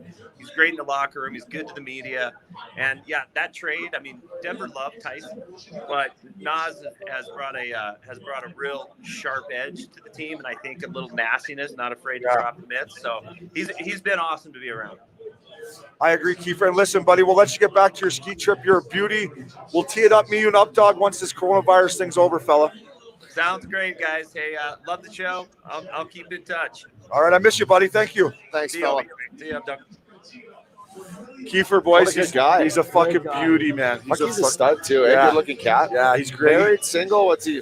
He's married, but Yeah. he's just the type of guy who would come in the dressing room pretty much every day for practice. Not every day, but weekly, and hang out and make the boys laugh. And you could trust him too, right? Him and like Dan Murphy were the two guys throughout my career that I'm like, okay, I can trust these fucking guys. And you give them more because of that. So Exactly. They're good He's a guys, beauty. boys. There's not enough good guys out there, and the ones that are in the game, they fucking stay in the game because they're appreciated. They're appreciated by the fucking team, by the fans. In this case, I'm sure he's done a great job for Altitude TV.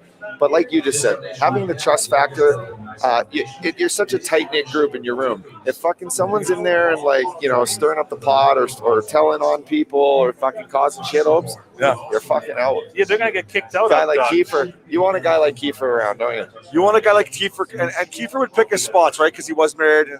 But I always get the text from him on Saturday night. What are you doing? Where are you? I said, listen, buddy, you know where to find me, and I'll see you back at the Four Seasons. I got the place stocked. Let's rock. I don't want to give away Dan Murphy's hideaway, but what is it? Hardware? He loves. Is it called hard? It's Hardware, fucking right something on. like that. I'd always, as though he was a guy on the road, Dan Murphy, good Sportsnet guy, Yeah. that you'd go out and meet, and again, he wouldn't say shit. You could fucking show up, he'd do an interview in the morning with you, and it would be like, hey, give him just that's all you need to say, right? exactly. Oh, so what was the best spots in Colorado around? I went there a couple times. It was down by the baseball stadium. I think there's some sick bars. They got like. So it's funny. Yeah, it's funny you say that. Now that whole area by Coors Field is completely different. It was just starting to get going when I was there. Me and the Fat Daddy, we would hang out on Market Street. We would go to this greasy fucking bar called Spill. And then there was a couple other, like the whole street was bars. And then there was one club, I can't remember the name, but Spill was our go-to spot. I like the greasy dive bars, man. I don't know why. Those are the fun ones. I You know get a lot why. of fun I know there. why. Hey, Broadway, how hard was it to not put Flager's nose on the side of his face at the Sand Dollar?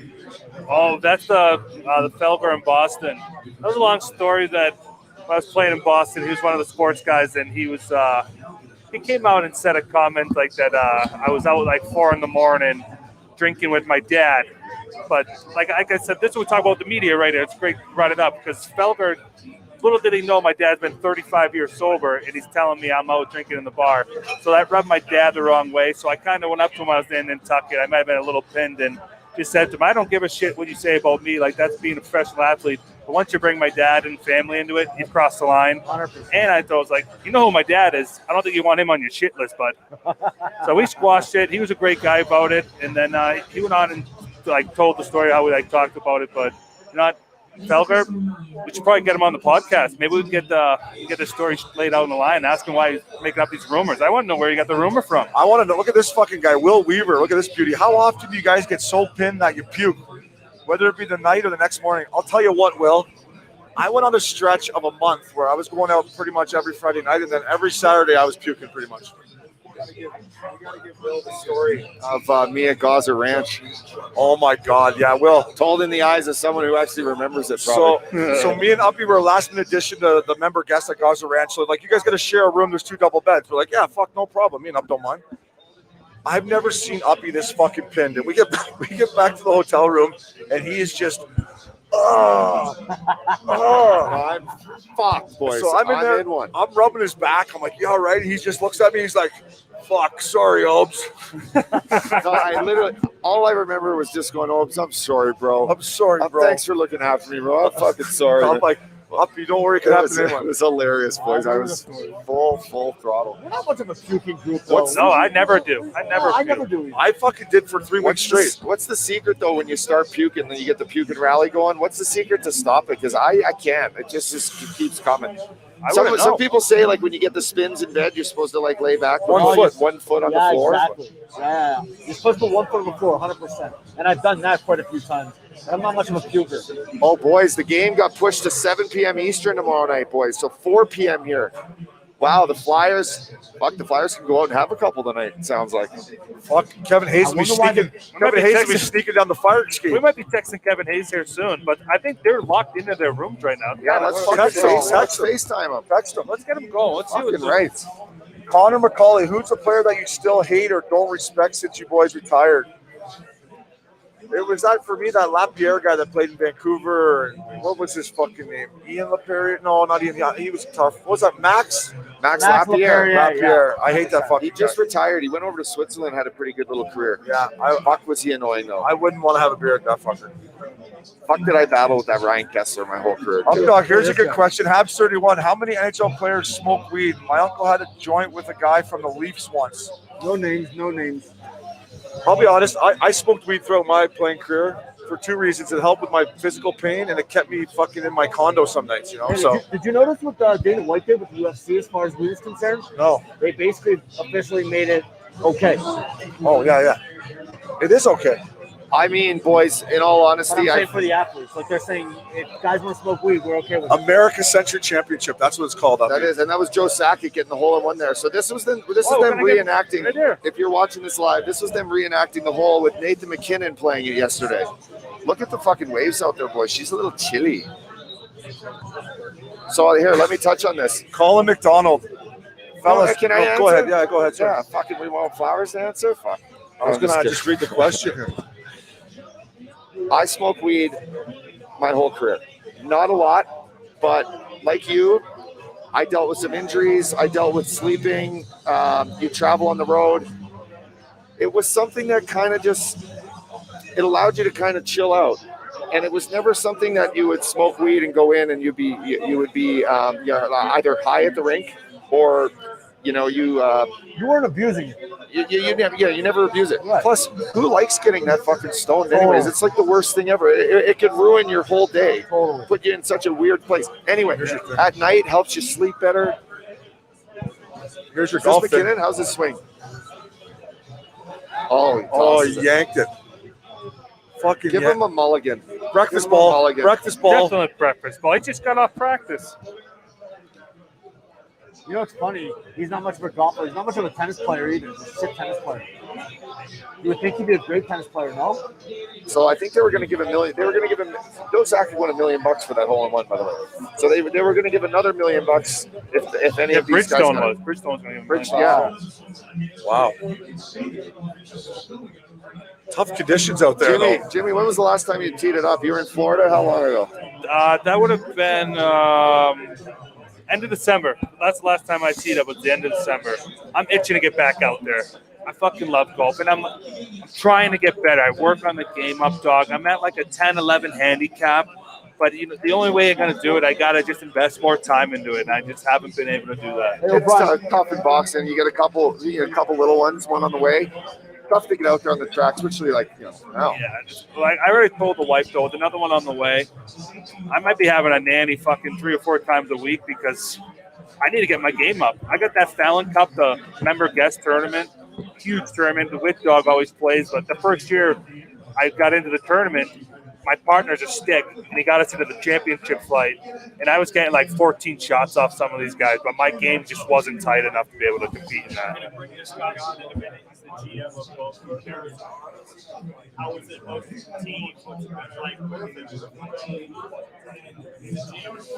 Up dog, we got another good question from Habs 31. It'll come across the screen. Where should the Florida Panthers play? Do you think they need a different location? Oh, he's not playing that. 100% open. Where do you think they should play? 1,000%. They need to move that rink out of Sunrise, and it needs to be down in that Fort Lauderdale, Miami area. It's just because that's where the people are living. I'm not sure what type of crowd to be able to draw, but having that rink out in Sunrise, You got to drive 45 minutes from Fort Lauderdale to get there, and Into it's the probably even swamp. longer from Miami. So I think they're losing out on a lot of fans by having that rink out in Sunrise. The Coyotes as well. That's another perfect example of a franchise. If they would move a rink closer to Scottsdale with all that youth and energy in that area, they could really draw some serious crowds. But that's Especially in 45 Scottsdale, you got the colleges right there. That's You what could I'm fucking saying. have so many promos there, and that would be a blast. Nashville's a perfect example. You know, when they were a new franchise, they went right on Broadway, right there in Nashville. There's only one Broadway. Hey, so this is Todd Pickup's at the game. He says, I don't know, guys. It doesn't look good to keep playing. Broadway, do we win the bet 1-0 after one period? Do we get our cash? Or? We should get paid. That's why they moved the game back. They want the ice to try to be colder, right? Yeah, they don't want the sun to melt it probably. The sun's probably hammering it right now. Here's a good chirp. Andy Sarge, what's tighter, Updog's golf game or Hazy's jeans? By the way, I had to jump through the second floor window to get in those, buddy. have we talked about Jimmy's jeans here this trip? Fuck, I know he's been working out. His legs are fucking big, but fuck, Jimmy, you have some skinny jeans on. I do love the skinny jeans, but I'm also putting a little weight on. When I had those skinny jeans, I was like 225. I I'm think pushing you look- like 240. I though. think you look good with the skinny jeans. That makes your bum look nice too. Yeah, that's what it's all about. You gotta have a nice ass. 100%. Uppy, here's a great question for you. Julian Hawkins, do you think we will ever see a Battle of Alberta outdoor game in Lake Tahoe? Lake Louise. Lake Louise, I apologize. Lake Louise is just outside Calgary, and yes, I do think so. You know, As long as it's a little colder than down here, we're obviously getting some ice conditions with the sunshine. But Obi, we touched on this, man.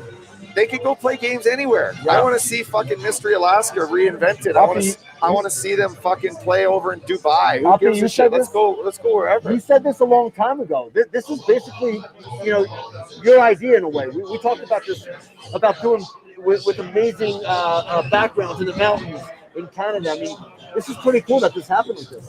Would you rather have a game though in one of these sick locations with like the amazing view with the less fans? Like, do you think that's going to become more relevant? Like this, like there's no fans here. It's a great setup.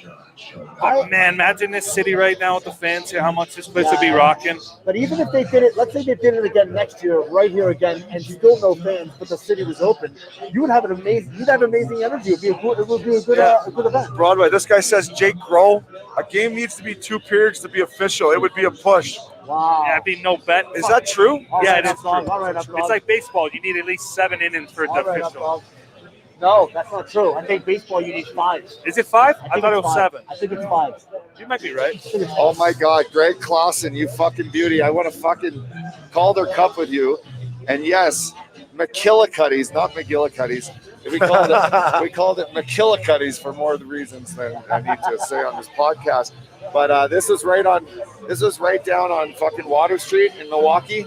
I mean, we were kicking everyone's ass that year. When we won the cup, and he says, "Fuck me and Fiddler and Toots, like, we did some fucking damage in there, boys."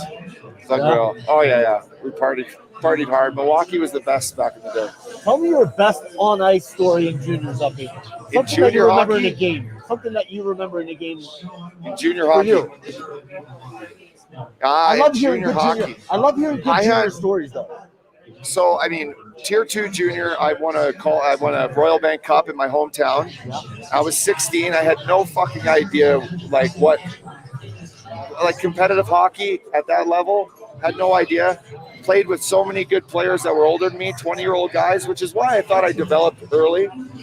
Learned how to fucking drink beer, how to be a good teammate, how to fucking, act around older guys. So I thought I grew up early, but anyways, we played in my hometown. We were kicking everyone's ass. I used to wear Obes, you'll love it, but the big thing on my team was the older guys wearing tiny, tiny shoulder pads, like the ones like the coveralls with just little tiny things. Yeah, I was fucking 5, maybe 5'10", $155, and I was wearing them around, but I would still fucking hit guys and everything. I look back at that, I'm like, fucking crazy. You would just wreck your shoulder, you're done for your I career. remember what we used to do when we were young. We got an update. The Zambonis have not come out yet. We sat next to the guy in the league. He said that wasn't a good sign. Now it looks like they're rolling foam sheets out over the ice. Just to keep it cold. Keep it cold. Oh, so good thing the fans are tuned in to us. Because fuck, what else is there to watch? A little adversity for the boys here. Here we go. Ups, look at this. What the fuck is that? That's a tough round. Is this game over? No. Oh, The geez. under. The under. We were. All right, we let's talked go about hit that last let's night. go hit the tables for a bit, boys. I got some money. I still got some chips in my pocket here. We were right though about the conditions. We should take in the under. A little adversity for Missin Curfew here. Our first live watch, the game's going to get fucking canceled on us. Anything can happen on live TV. I got a little text out to Kevin Hayes, see if he can come shoot it with the boys here quick. Up dog Gary Welsh asked me, what's the best thing Uppy's cooked on your Traeger? No free ads. What the fuck did you cook the one time? Pizzas on that fucking thing? Or what did you My fire? brother and his wife Shannon bought me a fucking sick pizza insert oven for the Traeger. Yeah. So I was slinging pizzas during the football playoffs, which is great. But I think my go-to is either pork shoulder or my fucking ribs. My ribs are unreal. After you become White the chef. White the chef. I've seen those on Instagram, and they look unbelievable. You know, you dog. should, I'd like to see a little cook-off. Hey, I'd like to see a little cook-off with yourself and Nystrom. And I'm serious. That would actually be fun. You're both unreal. He's unreal. He's unreal. Old Nystrom Meats. Follow him on Instagram. He's pretty badass. I actually have to call him sometimes when I do my temperature checks because he's pretty bang on. He knows what he's doing. Yeah. Michael Boyd asked me, Shane, how old was your shot clock at? I only did it one time in Vancouver. We used to have a skills competition, but I was so fucking hungover for it, boys, that I was just worried about squaring the puck up. Yeah. And it was weak. I think it was like 93 or something. That's what we did it in college once, and mine got in at 93. I was so hungover for the skills But I was competition. pumped it had a 9, because if I was hitting the 80s, I was fucking going to go home and probably just quit. Boys, look at this. Look at Shane LaChance. His Flower's going to get a Stanley Cup tat. Yeah, there you go. Who said that? Shane LaChance. What is he at? He's basically calling you a jock sniffer. Shane, huh? He's calling you a ball licker. You know, you're a ball licker. He is, isn't he? I think so. The nerve. That's how I took it. He's got some nerve. Right on your ass. I love it. You know Get a what? tattoo right on your ass. You know what? And I think you guys have known this about me for a long time. I love the chirps, and I love people trying to chirp me. I always have. It's fun. But I always tell everyone that like to chirp me about this whole St. Louis Blues play Gloria thing. I didn't ask to be a part of it. They asked me. Peasant. He called you a peasant. That's okay. Kyle Driscoll says they're shutting down the game until either later tonight, maybe tomorrow. As players, fellas, would you rather continue tonight or play tomorrow? I'd rather fucking play tonight. Get it over with. Yeah. I think you fucking, hey, let's go. Keep the skates on. I mean, fucking boys, throw the sticks on the ice. And But let's hey, play. would it be a restart, or is it going to be start? Start from. second period. Yeah, Not Yeah, gonna 'cause imagine having that goal and how choked would it be to get that goal taken away? Boys, I think they're not taking the goal away. we are bringing in a guest of the pod. He is The guest of the pod. GM of how do you say it? Harris in Harvey's. Is the it Harris? Harvey's Casinos here, boys. Big time guy, John Coster. Let's see if we can bring him in. There he is. Hey, Johnny. John. Mr. John Coster, how are you, sir? Good afternoon, gentlemen. I'm very good. How are you? We're doing well, thank you. We're here at the lovely Hard Rock Casino. We got a bunch of fans watching the hockey game that just got put on pause because the ice is melting. But we appreciate you taking your time to come on here. We had a couple questions for you about this whole setup. You know, what it's been like hosting the NHL teams this weekend and the whole experience. Could you shine a little light on that for us? Yes, I'd be happy to. I had an interesting call back around December 23rd from Carol Chaplin, the president of LTDA, Lake Tahoe Visitors Authority. And she said, hey, John, we got a group booking here. It's a big one. And we don't think we can handle it anywhere else except for Harrison Harvey's Lake Tahoe. Would you be interested? And I said, of course. Who is it? She said, it's the NHL. I said, oh, I'm very interested. I love the NHL. I played hockey as a kid. And I love the Penguins, and now I love the Golden Knights. So who is it? Well, it's the Golden Knights, and it's the Avalanche, and it's the Flyers, and it's the Bruins. And I said, well, let me know what I need to do. So she introduced me to Steve Mayer. Steve's the EVP of content and events for the NHL, and a wonderful man. And they had some opportunities, I think, to go to Lake Louise in Alberta and maybe Park City, maybe somewhere else, and then Lake Tahoe. And he talked to John Miller at NBC Sports, and John Miller said, oh, no, you got to go to Tahoe. So great relationship with the LTVA, with Edgewood. John McLaughlin is the CEO over there. And, Coster has come back to Harrison Harvey's Lake Tahoe. We have known him for 13 years with the American Century Celebrity Golf Tournament.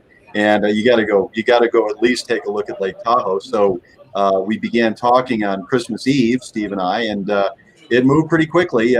Finally signed the contract a couple of weeks ago, but we really wanted to do it. They were staying with us on even before we signed the contract. It was great. We love the NHL. We love NBC. We're glad that Lake Tahoe is getting showcased. We're all rooting for some cloud cover. Rarely do we root for cloud cover, but what are you going to do? Yeah, those are the elements there. Have you ever seen a production like this get put together in Lake Tahoe before, and just how quickly it got put up? Is it something the city's ever seen before? No, never. And we are really a state line, a combined effort, South Lake Tahoe and state line. We're right literally on the line. Harris and Harvey sits right on the state line of California, and has since the 40s and 50s with Harvey Gross and Bill Hara creating these original properties here. And so we have a very close relationship with South Lake, with Douglas, our county here, and certainly all of the lakeside community. So they actually started building it on February 7th, which was Super Bowl Sunday. They had the setup crew come out, and those guys started working from the 7th of February, and they worked very hard until this past week when it was actually done. And I can't believe that they've done something like this so quickly. And what a great location on Edgewood 18th Fairway, in between Lake Lambier and Lake Tahoe. Lambier's the pond. And of course the 18th green. I'm used to playing on the golf course over there during celebrity golf and at other times, but to see that rink out there is amazing. These teams are great. They're all staying with us. We welcome them all in, starting with the Knights and the Avalanche on the 18th. And then last night, the Bruins came in first, immediately followed by the Flyers. And it's just been all kinds of excitement. They're very well protected. We've got them in the lake, our Lake Tower bubble, if you will. They do testing every day. I've been testing for the past 6 days, COVID testing, and those guys test every day. They got their own secure meeting rooms, their own meal rooms. They're definitely in a bubble. Everything is very, very safe. So they really like that we could accommodate all 450 rooms, which is what we have with them right now, including I think about 90 from NBC. Mike Tirico, that whole team, again, the producers from NBC, they're great people. Just so happy to have this here in State Line and South Lake Tahoe. Yeah, John, you've done an incredible job, you and the team here, for sure. Have you or any of your staff had a chance to get out on that ice and skate around? I was out there yesterday watching the practice of the Avalanche, and first it was the Knights. They started at 10, and then at 11:30 it was the Avalanche, and it was just you're right next to them. Well, fairly close to them. We're all wearing masks, of course, but it is fantastic. I did not get a chance to get out there. Now I had Bauer Black Panthers when I was playing in the junior league at Falls College of upstate New York near Lake Placid, and they probably still fit. So I'd love to get out there. I hope this drags on a little bit. Get out there and play a little hockey when this is all over. John, before we let you go, the boys here, we're thinking about trying to hit the slopes here today or tomorrow. What's the best ski resort in Tahoe? Heavenly, definitely heavenly, right next door to us. You check into Harris or Harvey's, and literally you're in your ski boots. You can be walking over with your board. You can be heading right over to the gondola, head right up. It straddles the California-Nevada border. We love what Vail has done up there, epic adventure in the summer, and the greatest snowmaking facilities west of the Mississippi. What a great place this is, to have our properties, to have Heavenly just on one side and Edgewood on the other. You can't ask for a better place to be. Josh, Larry Flowers here. I got a quick question for you. I've been coming up to Tahoe quite a bit since I moved to California about 18 years ago. I love it here. Is this something that you guys will be open to doing again? The production's incredible. I mean, it's really mind-blowing what you guys have put together. I love it. Well, I would say this. I read an article that Mr. Mayor sent out the other day when someone asked him that exact question. And he said, I'll probably get in trouble from the commissioner on this, but yes, we would love to come back. If it was up to me, gentlemen, I would suggest a three-quarter, stadium, bleachers around three-quarters, leave the lakeside open, build it for 3,000 people, and please come back to our State Line, Nevada location right here at South Lake Tahoe and State Line. We love the NHL. They are just wonderful people. This is a made for the NHL outdoor event. I think this should be a regular NHL outdoor Lake Tahoe classic. I could not agree more. You guys did a fantastic job. Thank you. Thank you, everybody. Appreciate you guys at Missin Curfew. Appreciate it very much. I did too when I was in college. I just want to point out. Thanks so much. You take care. Thanks. All the best, gentlemen. Thank you. Beauty. Jeez, what a fine gentleman. Beauty. Guys, it's guys like that are bringing this sort of thing to life. All the things that go behind the scenes that people don't get to see. It's truly amazing. We didn't get to ask him if he was a gambling man and who he probably has money on today. No, we didn't. If it is the Vegas Golden Knights, we need him to either get back out on the ice and score a few goals for the boys, or We need a few goals. Broadway, here's a good question, Broadway. Colin Quinonel, Jimmy, you going to be able to see your brother out there before or after tomorrow's game, or is he stuck in the bubble? He's stuck in this bubble. They're on pretty good lockdown right now, it seems like. I was hoping to be able to get a cup of coffee with him and my good buddy Chris Wagner on the Bruins, but with all these COVID rules and the COVID going through the NHL, it just doesn't look like it's going to happen. Yeah, I feel for these guys. You said they had practice this morning at 8 a.m. and then they have to sit in the fucking hotel room all day. That sucks. Fuck, my back would have been in one laying around all fucking day. fucking Connor McCauley. I am buckled. That's great. You and I both, my man. Colin McDonald, if you're in this game waiting in the dressing room during the play, how are you passing the time? Up dog, I know the answer for you. You're on the phone for sure. He's on the phone for sure. He's texting his boys. How would you handle the delay? Buckled. Sorry, bud. How would you handle the delay right now if you were in there? So I'll tell you a story of our Winter Classic, but we had a delay at our Winter Classic for about 4 hours. We all got there at 10 in the morning. We had some freezing rain, and it was kind of crazy. It made the ice surface a little pebbly, like curling. If anyone's ever curled out there, well, that's what the fucking ice was like. So it was a little dangerous, and we sat underneath the fucking stadium, and we started fucking taking hacks. We're at Busch Stadium. We're in there throwing balls, taking hacks. Actually, we had the whole HBO crew there. Oh, so you would have had the hair going nice. Fuck, I remember I did. But so we got to do that. If I'm here, fuck, I might just take my skates off and go play a couple hands of blackjack and come back. Hey, so the number one enemy to an outdoor game like this, as far as the conditions are concerned on the ice, would probably be the sun, right? Oh, yeah. So my Fuck, I point don't is, so if that's the case, you would think that they would, moving forward, could figure out a way to create some sort of a light tarp that's not in the way of anything, that kind of just blocks a little bit of the sun, maybe keep the ice a little colder, no? We got an update from the Avalanche dressing room. The game has not been canceled. Wow. Or not been pushed back yet. Play on. Play on. Game on. It can't be that fucking You're on a bad. golf course. You got to, excuse me, mind if I play through? Now they know what it feels like for you skating out there in the fucking a nice little slushy egg. It's a little fucking tough out there. I mean, the ice is not good in any NHL barn, So I'm just curious. It's got to be really, really bad for them to be pushing it They back. got to figure out a way to maybe make like a netting or something that's real high up that kind of blocks a little bit of the sun. Might help a little bit. I think they just need Mother Nature. She just needs to take a couple of clouds and put them right in front of that sun for the boys. If we can fly to the moon, we figure out a way to keep the ice cold. Right? Obi, you're a big skier and Flowers, you snowboard a lot. Does the sun fuck up the snow when you're out there like skiing and snowboarding or what? It depends, but generally when it slushes it up a little bit, that's not ideal. You want the ice or the snow to be really nice and soft and cold. I should maybe call our boy Flowers spends more time fucking at the fucking buffet line than he does on the fucking slopes. That's a fact. Hey, the food on this mountain is unreal. Hey, Updog, my boy Peter from NHL Network's asking, what reverse retro jerseys was your favorite? I think it was the Avalanche, right?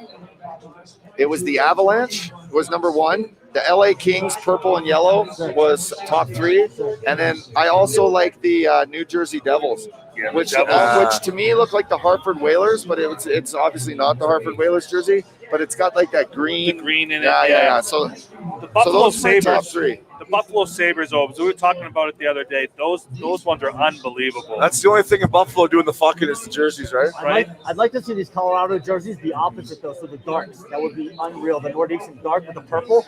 The white's nice, but the darks would be unreal. I'm I actually brought my fucking. By the way, How do you say this French I'm name? Matthew a big Couture? fan of the Flyers one. Yeah, I got Matthew, By the way, boys, I got my Flyers retro jersey here. unreal. I saw it. It's up in the room. Thank my boy Brian Hardenberg, who's actually here right now, team services guy for the Philadelphia Flyers.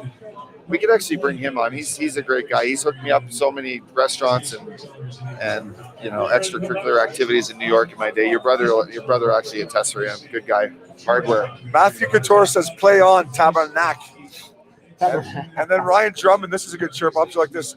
Sounds like Larry has marbles in his mouth with that mask on. Drummond. No, that's just how he talks.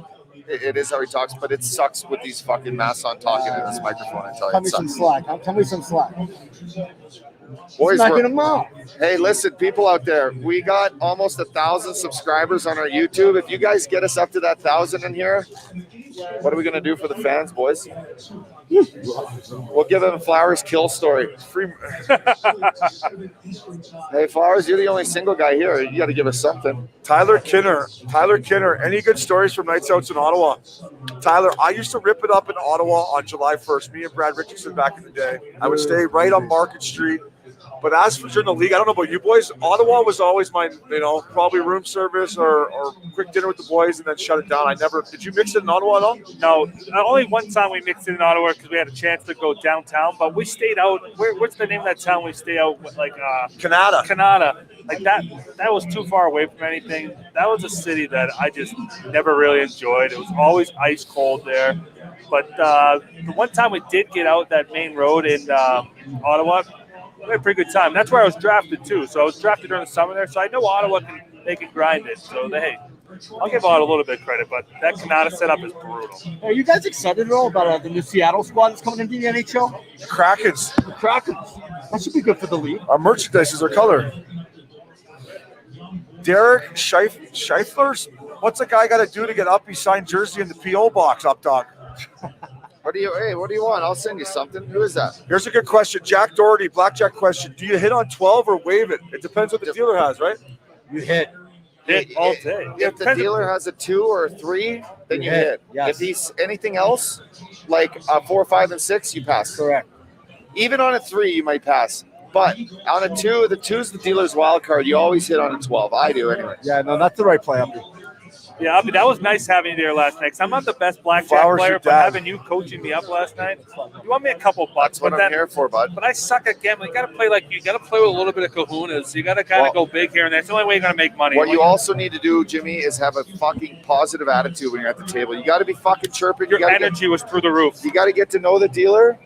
You pump up the dealer. You chirp him when he fucking bad beats him. and basically, we're getting a little call in here. What do We got Larry's dad, Meyer Yadan. Flowers, he's the official juror in the NHL. Your dad's got your back. My dad loves you guys. He's a beauty. You're over Jimmy, 1,000. Let's hear it, Flowers. Jimmy, you've never No, actually no, had I a conversation with my old man. He No, loves you not. guys. He's close to Updog here in O'Brien. He is a funny motherfucker. I love this. All he does is laugh. You guys you enjoy when we're sitting on the couch and then we do a little FaceTime. 100%. One of the funniest things I saw, we went to see Passion Pit and a couple bands down in San Diego one time. We took the train. So it was like me, Joe D, Holmes. I'm not sure if you were there, was with us. DJ. Yeah. So we jump on the train. It's an hour and 45-minute ride, and Flowers calls Meyer, his old man, and literally they look at each other on FaceTime and they laugh for like 18 minutes straight. Like Meyer just before he could say a word, he just fucking laughed, and it was. I mean, It's mostly you son of a bitch. it's organic. It's Listen, fucking funny. I love FaceTiming my dad. So do I. When I do it, like we'll sit there with my wife, we kind of have an ongoing joke. We'll see how many times it rings, and I bet the under on one ring every time. One ring, Big Daddy Hayes is right there. What's up, man? He's fucking always fired up. It's so funny. I'm only the hero of one person in the world, and that's my dad. But he loves that I do this with you guys. He loves that you guys are all, obviously my friends are good guys, and you guys take good care of me. But he really enjoys this. He really He's does. fucking proud of his boy. Yeah, he's proud of me. Yeah, he's fucking proud of his boy. You're doing a great job, Flowers. You're building a big-time company. Pretty soon, buddy, you're going to be taking over the whole U.S., maybe the whole sports world, buddy. I love that. Dad, I love you, fella. Son of a bitch. Should we give Flowers an organic ad read right now? Talk about the fucking Larry Flowers jewelry. I mean, we're giving him one right here with Hazy wearing his hat. His hats are unbelievable. If you don't, I'll tell everyone that I sold you a fake Rolex right there. You don't even know it. This is my retirement gift paid for by myself. You got to treat yourself. You got to fucking treat yourself. You know who? You break the body down at the end of your career, you got to do something. That's one of my favorite watches in the world. That's a stainless steel Sky Dweller with a blue dial. And you know who else just got that? That thing is sick. You know who else just bought that for himself as a retirement gift? Is our boy Alex Steen. Same exact watch. He bought the same exact watch from me 2 weeks ago. Classy. Yeah. I think he saw that you had it. He wanted Of course. If there's one guy that I want, like Dave Bolin. Great job, fellas. Boley, we love you. We got to get Boley on Wish one you of were these. sitting here fucking behind us. Bolin, one of my favorites. Fucking, let's ring Boley in. I'm texting him. None of you peasants can afford Flowers jewelry. He's got the best prices in the game, though. He can hook up anybody. You give Flowers your budget, and Flowers will get something done for you there. That's right. Colin McDonald, who wins a long drive on this panel, up dog. Unfortunately, the guy drives at like 320. Oh, I hit the ball like a broad, man. Let's get Boley to fucking call in right now. Fuck. I just texted him. Boley, what are you doing, buddy? We might be having Kevin Hayes call in. We just got sent the email, so. Bowles is one of the biggest beauties of all time. Can you get us a couple cocktails? Boys, let's touch on this. A bunch of people are asking, Obi, they want to know when the Chicklets versus the Curfew fucking game is going to happen. We haven't heard back. I mean, what more can we do? I'm disappointed in that, too, because I love Biz and Wit. They're actually good buddies. Totally, me too. We got to figure something out with them. That'd be a lot of fun. And it'd be, like we said, if we did for charity, I think a lot of money could be raised. And, you know, it's a lot of good personalities that would be around that thing. We should have fucking piggybacked this. We could have played here at Lake Tahoe. They're big leaguing us. Are they big leaguing us? They're 100% big leaguing Don't they us. know they need to know we're fucking national leaguers, bud? Well, I mean, I guess they can do it. They're the number one, but they're big leaguing. In my opinion, they're big leaguing us. That is actually true, but we have given them. We haven't reached out, though, either, but we need some love, and I want some love. So, wait, dog, give your boy some love. We need to sit down over a fucking beer and say, guys, let's fucking orchestrate a game for the fans and all these fucking beauties back home that want to see some fucking action. They would love it. Love it. People would fly in for that tilt. Boys, 25th anniversary of Happy Gilmore the other day. Well, good for Happy Gil. Oh, my Good God. for Happy. Oh, my fucking God. Hey, Bob Barker. That was, by the way. Damn it, I hate that Bob Barker. Did you ever play that course in Squamish, Obi, just north of Vancouver, where they filmed Happy Gilmore when Bob Barker and Adam went at it? I never did, up dog, but that's where they did film great it. course. Tutu's wedding. All the groomsmen went up and played the day before. It's a beautiful track. Colin McDonald. Yeah, that's all right, Broadway. My 4-iron goes farther than my driver. I lead the league in course lip boomers, though. Attaboy, Colin McDonald. Hey, let's try to get Boley on first. My brother said he's not available this second, so we can send Boley this right here. Boley is he didn't write me back yet, so he's probably on the golf course, boys. Colin Quillam, I did just send Flowers to get me a fucking skinny margarita. You're right, he is the errand boy. Did you hear that? Someone's got to get the cocktails for the boys. Should we bring in Bizzle? Let's bring in Bizzle.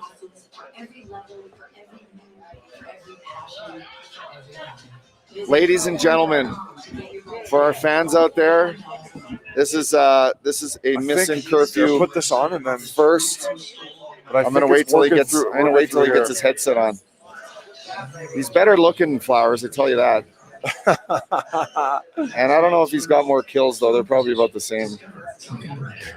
Ladies and gentlemen, the gentleman on Obi's left, Tim Gibbons, is one of my best friends. Tim Gibbons from Windsor, Ontario, aka Bizzle. The Bizzle, we call him. We call Bizzle. Bizzle, your name has more reach, I think, for past NHLers, current NHLers in and around Nashville than Larry Flowers, and that's big time. Flowers thinks he's the most recognizable name in sports, I think. But I'll take anything I can get over Flowers. Totally. Bizzle, welcome to the show. You've been a big fan. You and I met 20 years ago, I think now. We're both Libras. We're both Canadian. We both moved to Nashville the same year. Give us a little backdrop. I mean, buddy, you're one of my best boys. Give us a backdrop of your little travels. What brought you to Nashville 20 years ago and why you're still in the U.S. as a Canadian? Let's hear it. So a buddy from Windsor, Andy Delmore. Dirty Windsor. Deli. Yeah, Andy Delmore he was a D-man, fucking big old curved nose, good right-handed shot. This guy's already better than Flowers.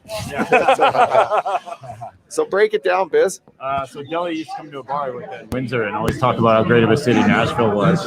And he got traded to Buffalo one summer. So I headed down there to check it out with him, help him pack up his stuff and move. And needless to say, we spent a couple nights at Tin Roof and didn't end up packing up much stuff.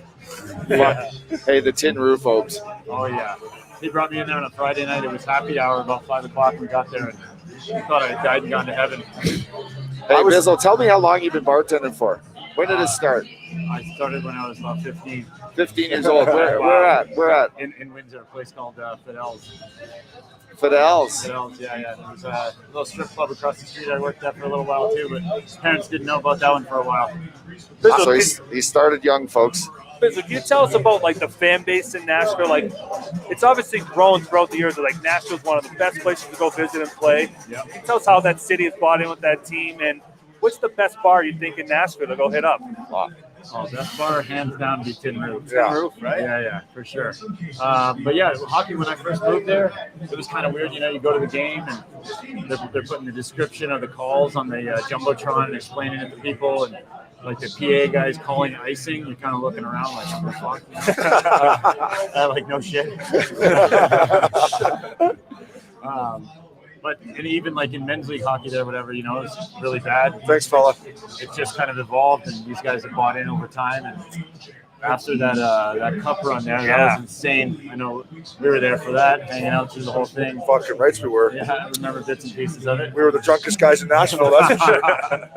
Hey, Bizzle, over the years, you've obviously been close with a lot of the boys. Who besides me, of course, who are some of your closest buddies? I mean, I know a bunch of them, but maybe tell the fans like who you got to really know and some of the stories like at the Tin Roof, late nights, guys who are playing guilty, guys who come on the road. Like, you have some dirt on a lot of fucking guys in the NHL. Yeah. I could throw a lot of guys under the bus right now, but I saw a lot of guys miss curfew. Yeah. Well, definitely Toots. Yeah. I mean, me, you, and Toots ran pretty hard together for a long time. You sure did.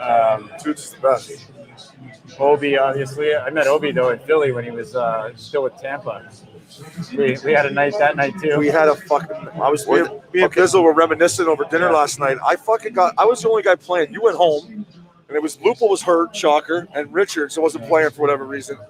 And I stayed with you out till fucking. I got back to the hotel at 6:30 in the morning. Our bus for practice for morning ski was at like 9. Yeah. I think I lied and said I was on the IR to a couple of girls. Chris Mason. Mace. Yeah. Mace. He's amazing. Great hey, he's was amazing. He the goalie? Yeah. So the year, I vividly remember this. We had Thomas Volkoon, who was unbelievable, right-hand shot. He got hurt one year. He had this crazy blood clot. And Chris Mason came in. We were like first place. I think it was the year I got traded. And Mason took over around Christmas. He played so fucking good, and he was such a fan favorite that he had his own tune when he would play.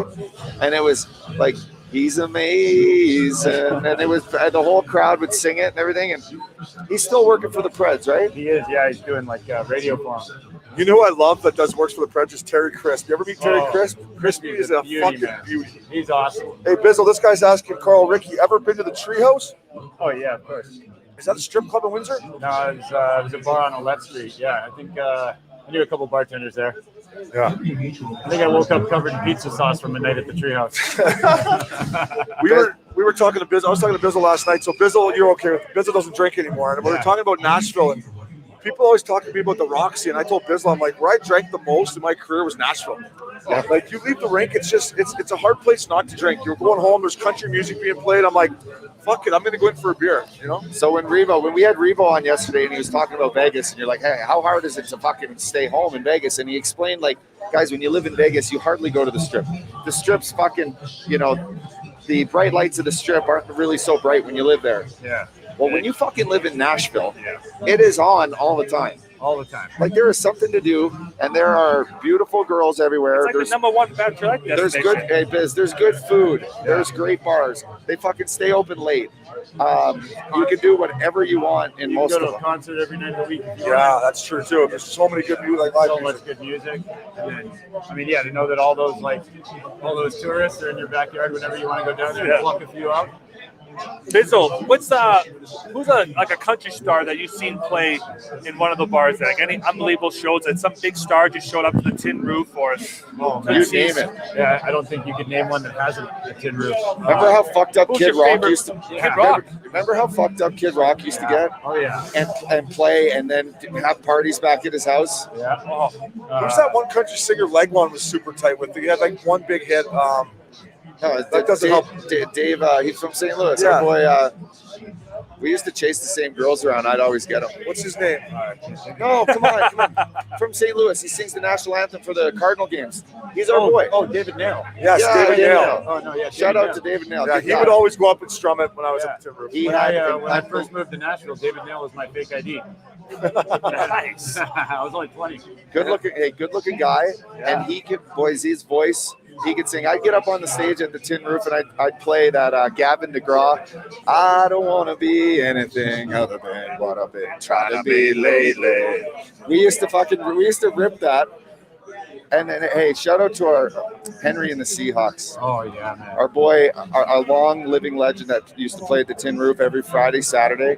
Henry of the Seahawks passed away I a saw couple that. months ago. Legendary house band. Like I've met more famous guys that would talk about how talented this dude was. Like they just like, I mean, he was just like this insanely good bar band guy that just like threw a party there 3 or 4 nights a week for 6 years to be a line down the street to see this dude. 100%. Yeah, it was unreal.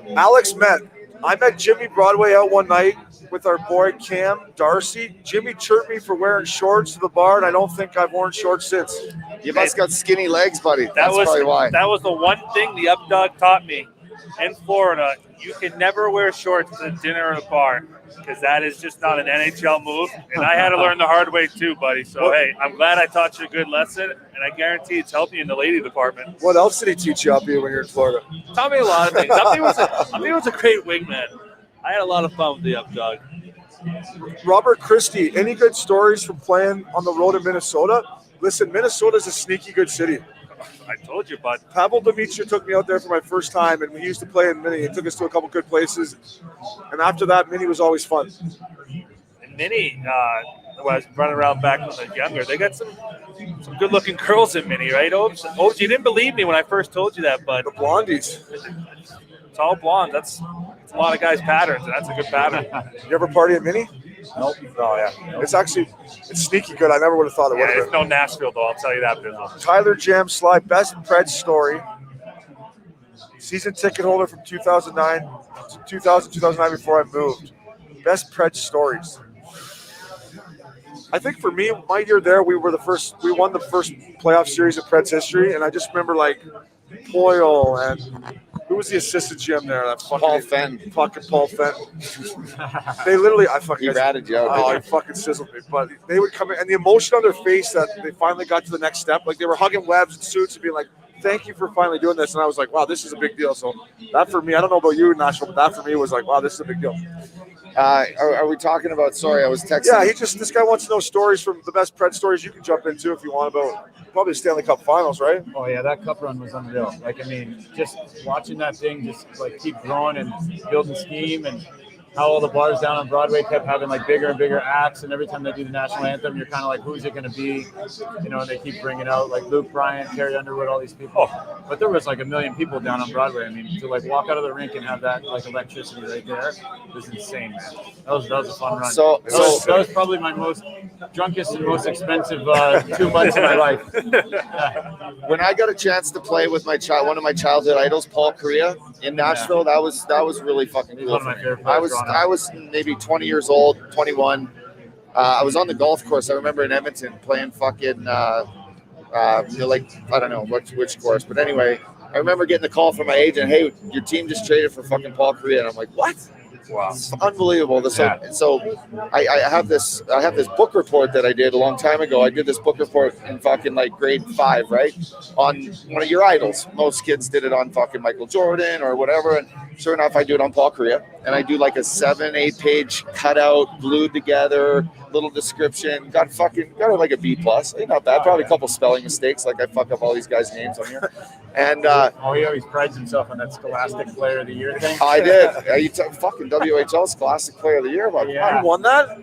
Fucking rights I did. Wow. That is shocking. And then so like Scholastic Player of the Year, like Scholastic, you went to smart in school and shit. Fucking Good can't for be you, the CEO of fucking Missin Curfew. No, that's true. You do an unbelievable job with that too, by the way. Continue. Hey, so gotta boys. Okay, no, I just want to finish the story because we're playing cards, and I had my parents bring in the book report, and I'm sitting across from PK, and he was an incredible poker player, super patient. He'd always undo his belt. He'd sit at the plane, he'd undo his belt and his fly, and he'd sit there, and he'd just only play cards that were either pocket aces, ace, king, jacks, queens. That's it.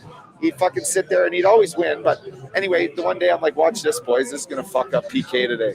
And I fire him a fucking cross the thing. I throw out my book report. He looks at it. He's like, what the fuck is this? I'm like, I did this when I was fucking 12. And he's like, what? And he starts reading it. And you could be like, holy fuck, I'm getting old. You know, that feeling like he was looking at it. But he's like, man, this is fucking super cool. Like, That this is so cool. I remember that happening. Chad Gibbons asked Bizzle how many shirt slits he lost to Toots. Oh man, What is that? that's my brother, Boomer. Oh, That's Boomer Gibbons. Yeah. What's up, Boomer?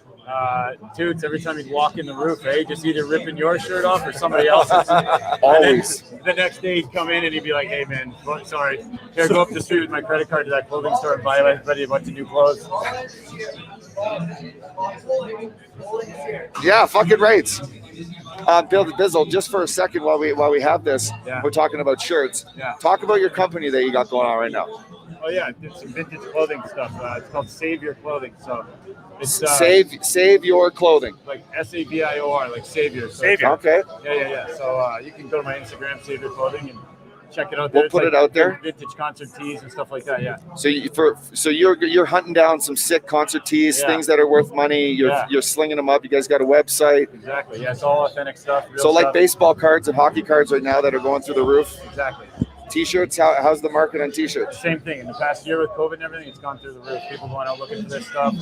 People know what it is now, you know, like we were saying the other day, it's like a 1975 Rolling Stone shirt. They're not making more of them, right? So it's just like baseball cards. People collect them. And I guess I speak for the boys, but is there any double XLs? Do you ever find any double XLs? There wasn't anybody his size in the 70s. If they did, they were fucking boxing. Yeah. They were getting the shit kicked at each other. So we have right now a live guest, I think, Max. Another friend of the been on before. Mr. Dave fucking Bolin. What's going on? Holy fuck, what a treat this is, Daddy. Oh, there he is. Daddy. I wasn't even watching the game. I was just watching you guys. That's unbelievable. That's what we like to hear, buddy. Don't worry, we're not watching the game either, Bully. We're just here shooting shit. Welcome, bud. So how's life? What have you been up to since we last left you? Are you in Florida still? No, I'm in London, Ontario. So I'm just chilling. I'm not doing much. Just hanging out. Snowing here. I wish I was in Florida, but Quinville's renting my house right now. Oh, Quinville's renting the house, eh? You got to look after Daddy, eh? You got to look after Daddy. Man. Oh yeah. Yeah, you gotta. Bully. Hey, Bully, I don't know how much. Have you been watching the Panthers? Because they cost me a little money early in the season because I didn't believe in them, but they're pretty fucking good, huh? Oh fuck yeah, Q's a great coach and he knows. Fuck, you see what he did with us, but most of the just what he's done with them and with us, and I think Jimmy can step in that too. But he's a smart guy, and once he gets your team going and has the smart things going, he's a good coach. He's unbelievable at getting people to buy in, isn't he, Bully? That's why I think his team is so good. Yeah, 100%. He's always you know that, Jimmy, but he's always been he's been a guy that's great with players and team management and everything that he. Oh yeah. Hey, Bully, did you see last week? Did you see old Johnny Huberto fucking do the old fucking Patty Kane? I did. And Patty Kane did it last night. What's that? I said, then Patty Kane came last night and did it. I wanted to ask you about that too. There's no one better than this fucking 88, isn't there? Like, what the fuck is this guy on? No, he's unbelievable. He's unbelievable. But he was actually the year after we won the Memorial Cup in London. He was supposed to come play with us in London, but he didn't come through. So it was like me, Shrimp, and Hunter, and a few other guys. Fuck it. If he would have been there with us, we would have won another Memorial Cup for sure. Bully, I had Kaner on the power play this week with my boy Cooley, and I asked him, I'm like, Kaner, me and Bully became good buddies. We talk about the Hawks rivalry, Canucks. Was that the best rivalry for you? And he was like with us, Bully. He's like, yeah, man, those rivalries were so fucking intense and like the best playoffs he said he ever played in. 100%. Those are always the best playoffs. Like you can't go wrong with that. You'll never see a kind of that kind of rivalry in the NHL anymore, right? Like that was just. I remember the city. One of the Sedins jumped me. I remember you. It was just on. I'm not sure if it was on one of the TSNs, but fuck. I remember your helmet was walking down the aisle. I was like, "That's fucking O'Brien's helmet." Boom! I remember just kicking down the aisle. I'm like, this fucking Bolin, I know he's a beauty, but fuck. Oh, he was one of those guys until you got to fucking know him, huh? And then Loops, hey, so Bully, I didn't really know you either. And then our boy fucking Loops was like, he gets you in Toronto, and he's like, this fucking Bully is a fucking legend. Actually, I lie. I did meet you in Chicago when you were winning all those cups. We were partying with old Terry Duffy. Yeah, I remember those days. Is that we went to? Old Duffster. Is that we Terry went to Ryder Cup? That was at the Ryder Cup. That was probably when we first met each other. Yeah. Obi and I were bouncing around the Ryder Cup and then hitting up My Morning Jacket shows at Chicago Theater. Oh, fuck. What a day. Hey, Bowles, it's your boy Flowers. What's up, buddy? Oh, fuck. Flowers. My What's going on? fucking boy. Flowers, you probably touched the cup more than me, eh, bud? We apologize, Bully. Hey, Bully, you played in a couple outdoor games, right? I played in the one at Cub Big Stadium. House? Wrigley. No, Wrigley. Oh, you played Wrigley. How was the weather conditions here? It seems like we got a little bit of delay there. Was that a big factor in the game, or was it nice and cold up there? No, it was too cold. There's actually the wind was going hard the one way. So when it came to the third period, we had to change sides because the wind was flying and the wind was going so hard that we had to switch sides and go different sides because the wind was blowing so hard that it was pushing our guys forward. So us in Detroit had to switch 10 minutes into the third period. We had to switch ends because we were getting the advantage. Oh, because it was into the fan. Yeah. Yeah, because the wind. We want to play fucking downwind here for a bit. Hey, you could use boys like us. We could use all the help we can get. Fuck, my whole career I felt like I was skating in the wind, Bully. Hey, Bully, one of our listeners, Colin McDonald, says, Jesus Christ, I can't escape this Bolin fella. Guy ruined my birthday in 2013. Thanks a lot. My Venmo is open. Fuck, I think I ruined a lot of people's guys' nights. I remember Thorny, I think it was Sean Thornton, when I got to Florida there, he said, you fucking ruined my day. He's like, I was supposed to go play Augusta with Keegan Bradley and that. He's like, you fucked that up. I was like, fuck, sorry. You should have told me before. Hey, this is not an ad read, but Bowles, you're the owner of the sickest watch in the world. Seriously. He bought the sickest watch in the world. Let's see it, Bully. Is it on your wrist? Let's see it. Go get it. No, it's upstairs. Go get it. Let's see it. It's a Patek 5980R, all gold, Patek Philippe. I'm not even going to say how much it costs because people, listeners and watchers won't even believe it. It's a legit. The question is, Bully, oh, he's going to get it. Fucking right. Go get it. Did you get the papers with it? Is it official or is it stolen, Flowers? I'm not going to say that. Okay. There's definitely a living hope. However, I can. Wow, game's back on at 9 p.m. Pacific Standard Time. Are you guys going to still broadcast? We'll be so drunk by then, JD, we fucking probably not, buddy. I mean, we might have to come on for a little teaser, but 9 p.m. tonight? This guy, JD, are you true? Wow, game's back on at 9 p.m. Pacific. Are you guys going to still do the broadcast? Probably not. Flowers made it back with those cocktails? You did. I made it back with the cocktails. I met both through you up here when you guys were in Florida. Bully Boys was one of the best teammates ever. Showed up first every day. Took care of the trainers. Took care of the young guys. Fucking always had a smile on his face. Fuck, he'd like to have a couple glasses of wine on the plane with me too. Fuck, remember that flight, boys? He was making 7 fucking bananas. I'd be smiling too. But he's a happy camper. In general. He's back on. There he is. I literally call him Daddy. There we go.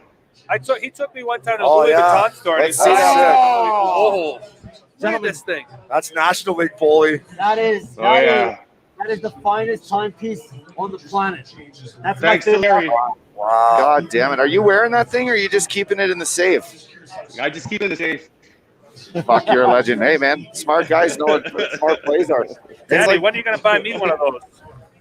Whenever you want one, kid.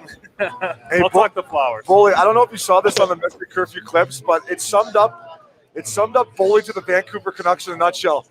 Sedin's changing and Bully just sticks him right at the fucking elbow. Sedin goes bananas. I'm like, that's what Bully did to them for 2 fucking years straight right there. No, 100%. Fuck, I remember those. Those were probably the best game. Those could be the best games we could ever fucking play in. Like, you look back now, those were the best games that we could play in. But it was like Obi said, like those were fun times, and like we had a ball playing in them. Yeah, Bulls. I just started laughing when I saw it. I was like, "Fucking Bull!" It took me back to just being like, "Couldn't stop this guy." Why would you ever want to stop him? Bully, me and Jimmy Broadway here, we're looking at photos yesterday on our phone while we're playing blackjack, and fuck, did I pull up that one of you in the kitchen? Well, we have a lot of sick photos, by the way. But you in the kitchen at West Oak for our rookie party, where you were behind showing the chefs how to do the fucking hibachi, the fucking. Oh boy! You're like, what do you guys want? What do you want? You want chicken fried rice? I got the chicken fried rice. I got the chicken fried rice. That was fucking one of the funniest videos I've ever fucking seen in my career, man. Fuck, I think that was at 6 a.m. wasn't it? Hey, It was Bully, a late one. Bully, you share the listeners any rookie parties besides that one that stands out for you? Probably my first rookie party in Chicago. We were on what's that, Sunset Strip. I forget which restaurant it was, but we were buying Kobe beef. Well, it was my rookie party, but we were buying Kobe beef, and I remember it was like me, I think Ben Eager, he was there, a few other guys, and I remember we were just sitting on top of this restaurant and we were chucking Kobe beef at cars. Why was it that Eags would always like to throw shit around? Fuck, I've seen that guy throw either food or beer bottles or fucking. Fuck, it was hard to keep that man under He control. sure did a number to that sprinter we had from Fort Lauderdale, Miami. That one. Oh, I know.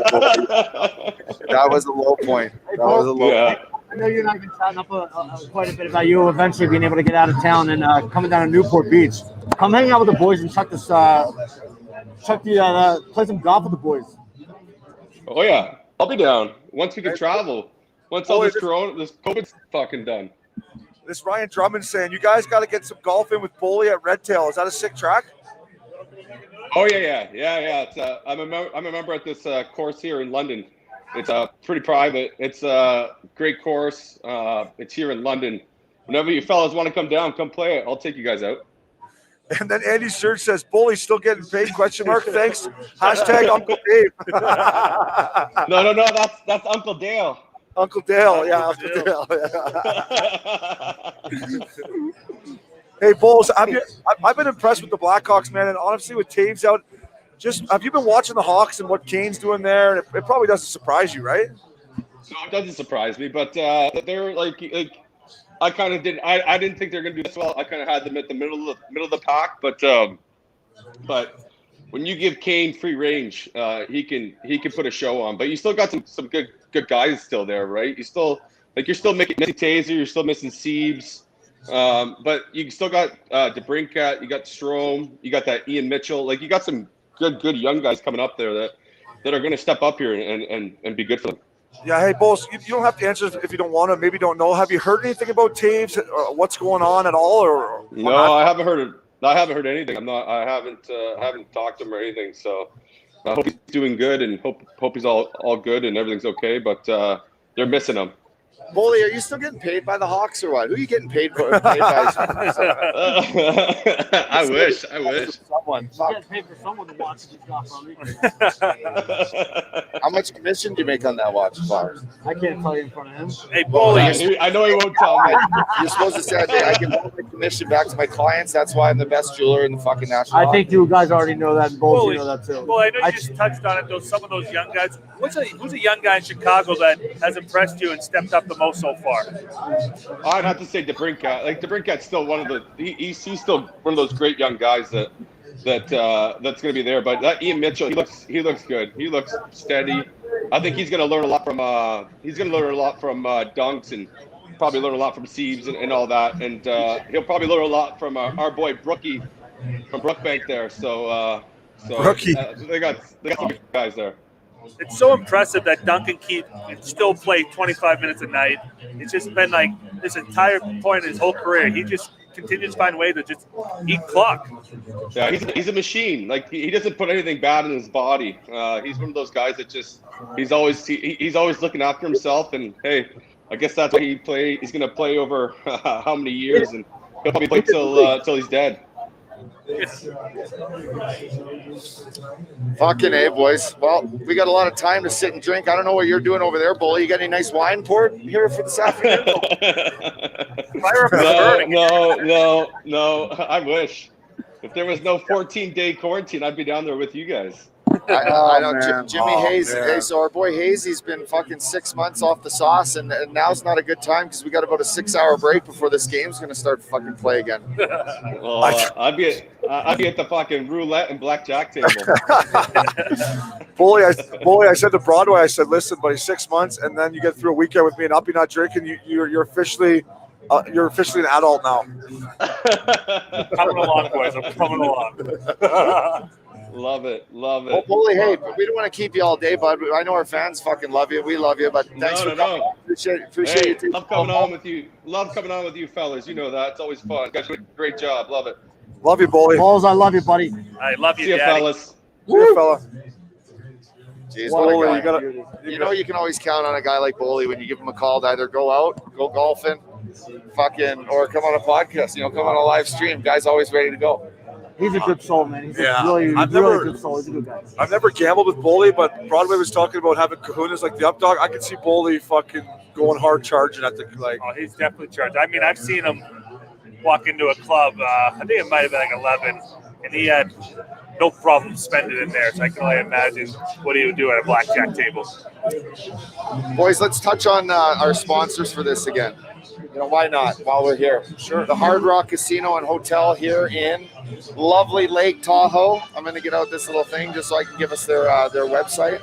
Actually, I don't know Al's password, so I'm screwed. But anyway, these guys taking good care of the boys here. We got the nice watch party. In fact, the cameras can't really show the crowd, but we got fucking probably 40 people in here, all just rocking and rolling, doing their thing, Jimmy. We're at capacity here with COVID, bud. This is awesome. I know, and this table in front of us, they're having a good time. These boys, And they're rocking the jerseys too, eh? the beers are sliding down at that table right there. I don't see any 00 fucking Flowers jerseys around, though. Thank God. My mother just texted me. She's listening in a little bit. She said she told me to tell all you guys maybe a little less cursing.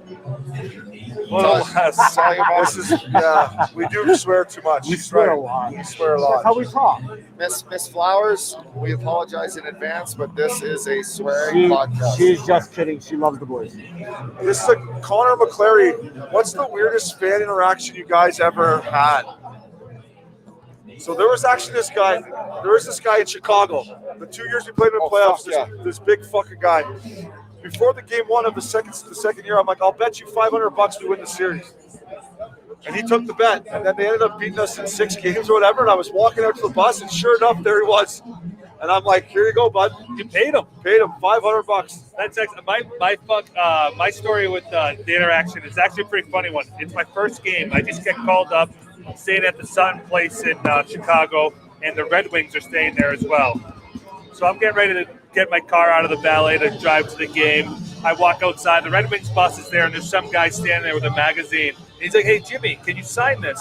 I'm like, "Oh, hell yeah, no problem. Sign the thing."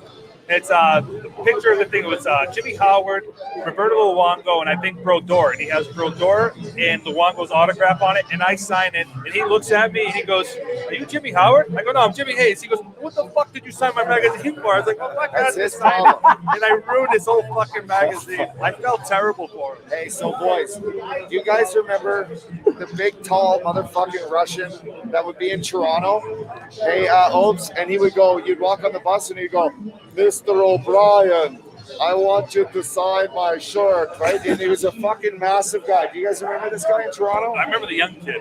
Every time you come off the bus, he would just be standing there towering over all the kids and wanting autographs, and he'd just be like, "Mr. Upshaw, you're the only guy that hasn't signed my jersey," and he's fucking massive. So you're like, fuck, okay. I was always hungover in Toronto. All right, boys, we got a special announcement here. We got a special announcement? We do. Wow. You know how we've been putting in a lot of work. Call Pass Media has taken us to another level with the live shows and stuff. I want to announce something today that got done yesterday in a verbal agreement, handshake agreement.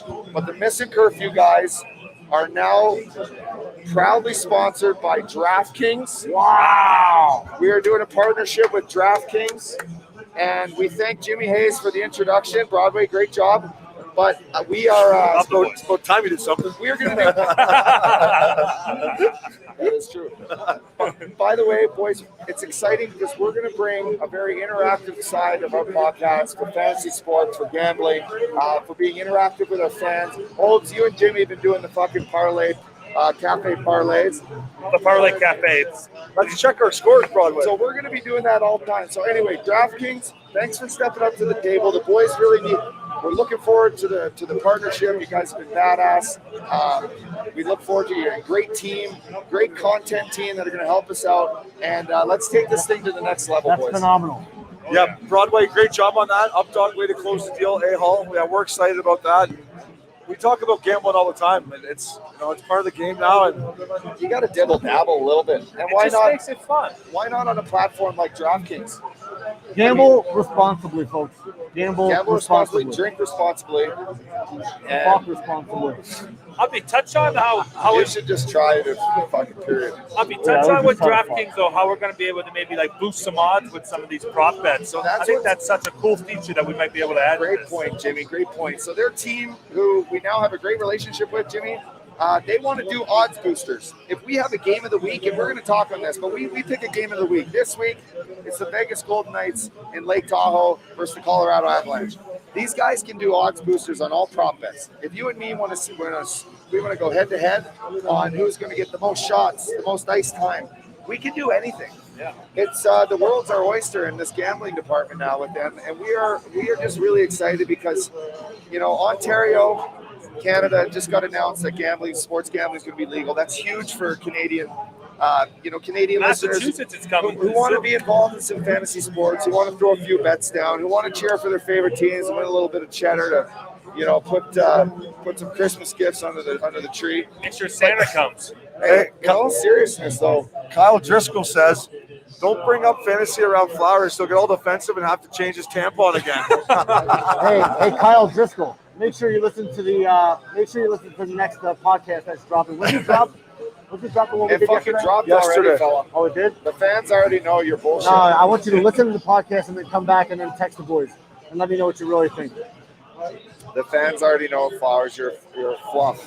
Updog, Colin McDonald says, I have given half of my retirement fund to DraftKings. Going to be working till I'm in my 80s. Congrats. Hey, listen.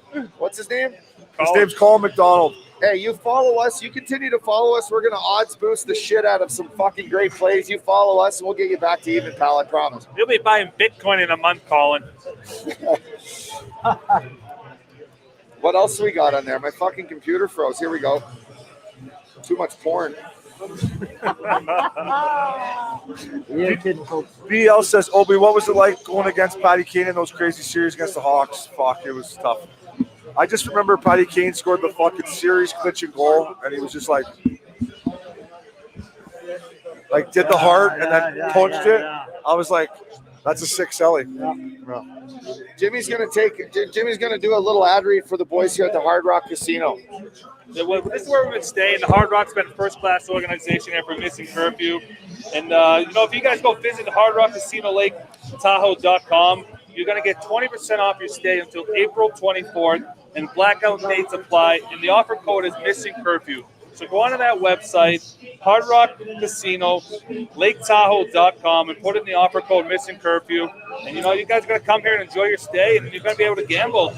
I tell you what, and it's not just about the gambling here. The tunes are great. The bartenders are hot. We got the bartender's a guy, Uppy. I look over and meet over, just look over like he's a ball-headed guy. Matter. It doesn't matter, guys or girls. I'm just It doesn't matter. He could be a good-looking guy. It doesn't matter. Anyway, in the summer, Hard Rock Casino, they got the fucking doors open. People are buzzing, coming in, coming out, jumping in the water, coming back, paddleboard, go fucking hit it.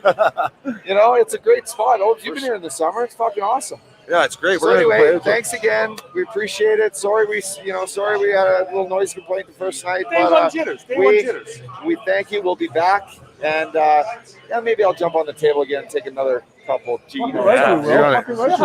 got Ryan McPherson. He says, I'm on Team Flowers. Guy has a point. We need to see a kangaroo court to settle this one out. Wow, that's my boy right there.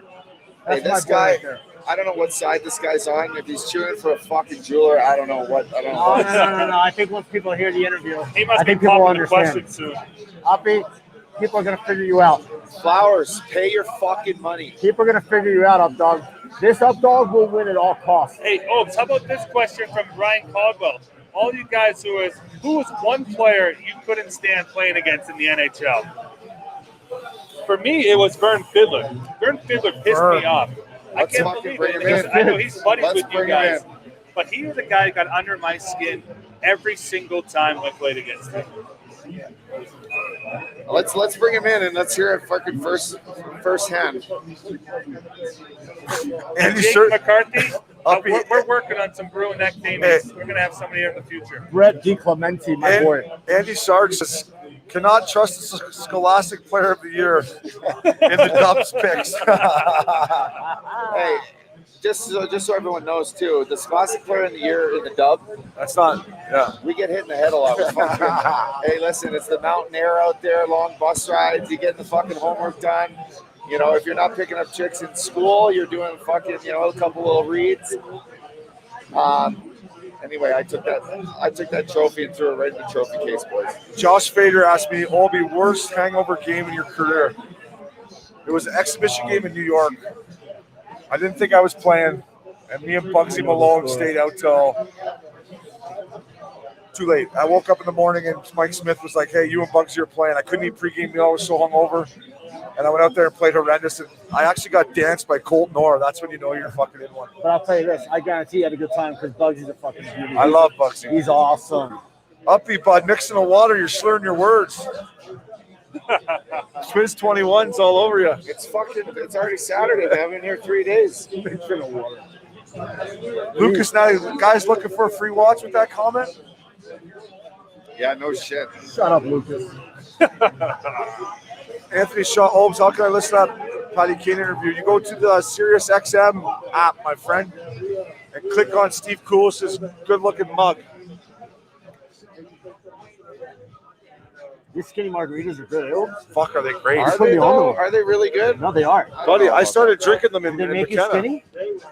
I don't think they make you skinny, but What the fuck they call them nothing? I don't know. Just to get you to drink them, probably. No, I get it's all the sugar stuff that they put in and they take it out Yeah, for you. It's like Diet Coke of margaritas. Yeah. Colin McDonald, a kill is a kill, Uppy. As Flowers would say, you damn right. You're damn right. For those people that don't know, Hey, my real actually, name no, is shut Dan. up, Flowers. Yeah. I was gonna do a fucking contest to see if anyone actually knew your real fucking last name. Fuck. Fuck. Had to ruin it. Carson Cook, how many White Claws does Uppy? How many White Claws does Russ Cordnell take down during a round at Sherwood? Well, he doesn't start drinking the White Claws till he gets to his house, so that's like 13, right? 13 or 14.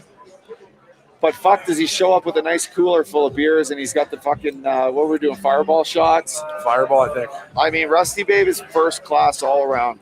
He is a true guys guy. Fucking rights, boys. That's it, boy. Couple borders, Mario. Look at that jersey. Yeah. Just hit some fresh pow out there. He's got a Mario jersey on with a Miami Dolphins mask. You guys confused. Hey, how about we're speaking of a nice veteran like Russ Courtney?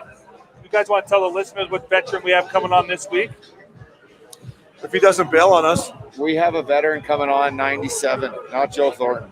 Oh, my. Not Joe Thornton. Oh, my. But no, we're going to keep it a secret because you know what? It's been kind I of don't know if we want to keep it a secret. I think you put a little pressure on him. Go a little semi-public, maybe? I don't know. He's a guy. He is a guy that is no stranger to the city of Lake Tahoe. I tell you, guys played in more fucking events here at the what's it called? The American Century Challenge. Yes. The Celebrity American Century Challenge, guys. I'm excited to have him on. This is a good question here. Oh, that's my boy right there. Sean Pierce, toughest player to play against, fellas. Skill-wise, not toughness. That's my melon guy. Skill-wise, not toughness. Toughest guy to play against skill-wise, like a guy. For me, I'll go first. I'll be sure to cut you off. Ovechkin, when I was young and I played in Tampa and I had to go out there against Ovechkin. The skill of him? The skill of him, I couldn't. Like I was like, I don't deserve to be on the ice with this guy right now. How about Datsuk? He was sick. Datsuk was sick.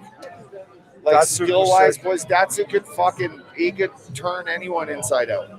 And at any time, I seen him literally break Ed Jovanovski's ankles one time. It was fucking crazy. There's a guy that's I don't think it's enough credit for how good he is, and I got to play with him and see his skill level every single day. Is David Krejci. His skill level is insane. If this game there was no hitting in the NHL, He Yeah, plays he's hard good. anyways, and he's a tough guy, but his skill is underrated, sneaky good. Flowers, I know you never played against anybody, but watching him, who was the guy you're kind of Toughest? just to watch that, you're like, wow, this guy's so skilled. I mean, there's so many guys, but actually, I don't. I'm not just gonna pump his tires because Jimmy, it's your brother. But you and I were talking quite a bit last night about him. He has deceiving speed. Your brother. He's big and strong, and he never gets caught from behind. And if they do, he just sticks his ass out. Yeah, he uses that body. He uses his body so well. He's lethal, man. Speaking of skill though, like Kev does some fun stuff during summer. We used to play him in summer league, and he just didn't give a shit. There'd be nights where every single night or during the game he was throwing a backhand pass. Like he's on a 2-on-1 and coming down the left side, he'd have to do a spin around to make sure it was a backhand pass. Like that's the type of stuff how he would develop his game, and that's why he's so good. But now that I watch him often, the thing I've noticed is he's deceivingly fast. Oh yeah. Uppy, this is a good question for you. Liam Boyle, where was your guys' favorite place to eat on the road? Uppy, I know you love a good meal. I'm a breakfast guy, big time breakfast guy. So I'm going to throw out a thing in Fort Lauderdale at the Obie House. Oh, you took me there. The fucking Obie House in Fort Lauderdale is amazing. Go see my boys Rodney and fucking. Rodney's the one getting there. I knew I couldn't blank on the other name, but that place was Go see Rodney at the fucking Obie House in Fort Lauderdale. You have the best breakfast of your life. Cafe Europa in Fort Lauderdale too on Los Olas Boulevard. Incredible. That was our pregame meal spot. Boys, like steakhouses. If you're going to talk steakhouses, there's one in Chicago that's fucking on the second floor. Oaken, no, it's called it's new, Jimmy. It's in Viagra Triangle, and it's called Gibson. Maple and Ash. Oh, nice spot. It's a great spot. That's what my favorite road city to eat was Chicago as well. I mentioned earlier, Sunda. Sunda was unbelievable. And the Sushi? atmosphere. Yeah. Yeah, sushi. And the atmosphere in there. Same guy that owns Underground, right? Yeah. What's his name? Give him a shout out. I can't think of him blanking on his name, but He owns all Chicago. He's a that legend. guy hooks me up a lot in Chicago. Other cities. If you're going to Nashville, Virago. Virago's a legendary spot. It's been around forever. Changed places a couple times. Good sushi. Obi, what was our LA spot? What was a good LA spot for people to go? If they're in LA. I love Catch. I was going to say Catch. For me, I would go to like Katsuya. I would go to Koi back in the day. That were my spots. Yeah. I didn't really go to dinner in LA a whole lot. I was just more worried about Vancouver. Best place to go eat in Vancouver. Gotham Steakhouse in Vancouver is unbelievable. Pierre's, Peter Gerges' place, Pierre's. West Oak is unbelievable. How about the lobby at the Pacific Rim? I mean, that's a good place to get a cocktail. For the live tunes and a little sushi, a little sashimi. You get all kinds of girls there, civilians, professionals, everything. And then you can make your way. Then you make your way right over to Cactus Club. My mom's listening. Cactus Club. If you can't get laid in the Cactus Club, just turn your dick in. Literally, just hand it over to the fucking police. So you don't deserve it anymore. Seriously, especially if you're in the National League. The National League, those Canadian cities, that was one of the best perks of being in the Guys, a lot National of people get my back. They're starting to understand what the word collusion means in fantasy. Hey, guess what, Flowers? We're gonna You get owe you up here. $1,000 fucking dollars. Shut up, Upshaw. Seriously, and you owe it to Matt Harvey too, You have by the way. some. You have some. nerve. Broadway, Colin Quilliams. Jimmy, are you at least taking some gummies or something, or are you just completely stone cold sober? The kid is stone cold sober, bud. You look fucking great, bud. Just on a little reset. I love it. Sometimes the body needs a little reset. 100%. I mean, totally. Obi's been doing it fucking. Hey, Ob's cleans you up for you. Take a little break. 10 did the days. cleanse. Fuck yeah, man. Totally. How the fuck did you do that? I've done it twice. I've done 20 days. He's done a 30-dayer and 2 10-dayers. That's fucking impressive. The only time I was able to watch the way I eat Now or let's eat chug some less is beer. when I got COVID. I love to eat. Our So boy, do you. Uppy, our boy Peter from NHL Network again. You can legally bet in Canada, but can't bet just one game. Can only bet parlays. No, that's the sports Canada select. is That's like the sports Canada select is in Canada. corrupt. Now you can. Hey, Ontario boys, DraftKings just announced this and told me yesterday on the call, which is a big reason why we're partnering up because of our fucking good quality Canadian listeners, our loyal fans up in Canada. Ontario is legalizing sports gambling.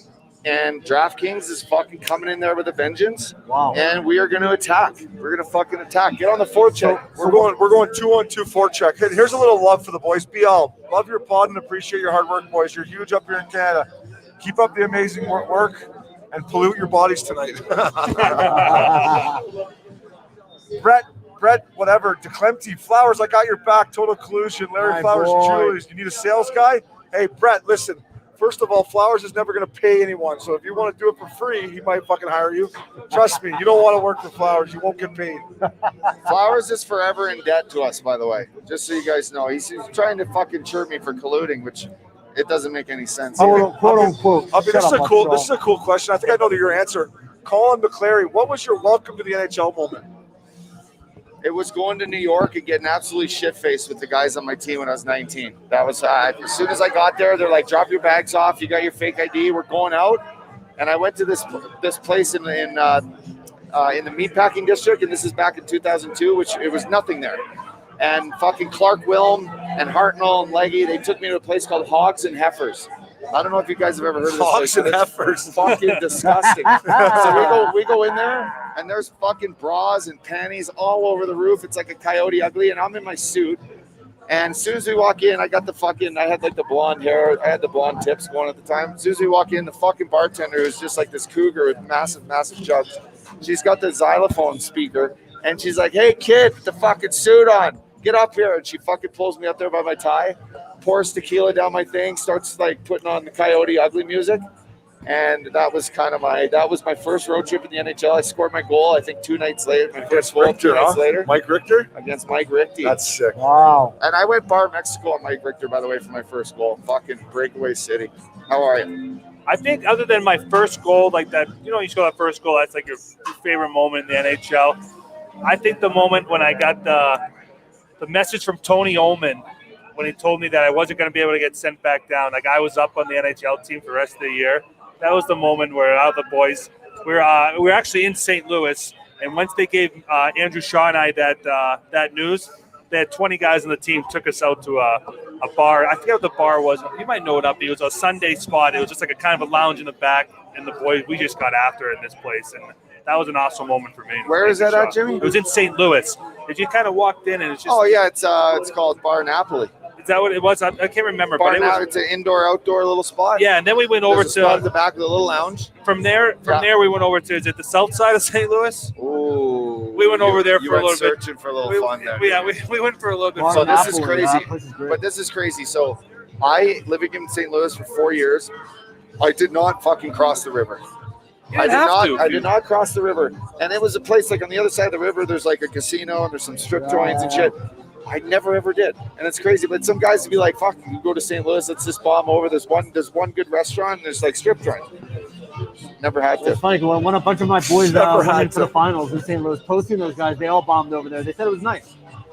Ty Monroe, proud to have Uppy from Alberta. What a beauty. Unreal podcast, boys. Thanks, Ty. Fucking guy. Where's Ty at? Jake DeLurk, has Jimmy Scoops infiltrated the apps to learn about the Crosby trade yet? I'm going to keep digging, and I'm going to dig hard for this, because if we break this, I want this news to be broken first here at Missin Curfew. But we were talking about it a little bit. It makes a little bit of sense for Sidney Crosby to go there with the connection he has with Nathan McKinnon. That puts Colorado almost like a super team, like one of those NBA teams. So when you got 3 studs like that, and 4, Landeskog, McKinnon, Rantanen, and Crosby, I mean, that's a team built to win a Stanley Cup. Totally. You know what's great about the NHL, though? Unlike the NBA, you really can't buy a cup.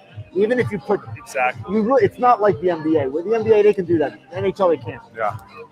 Derek Perkins is asking, where do I get me a fella shirt? On our website, missincurfew.com. Get on the website. Obi, ever go out in Victoria during this is Jake?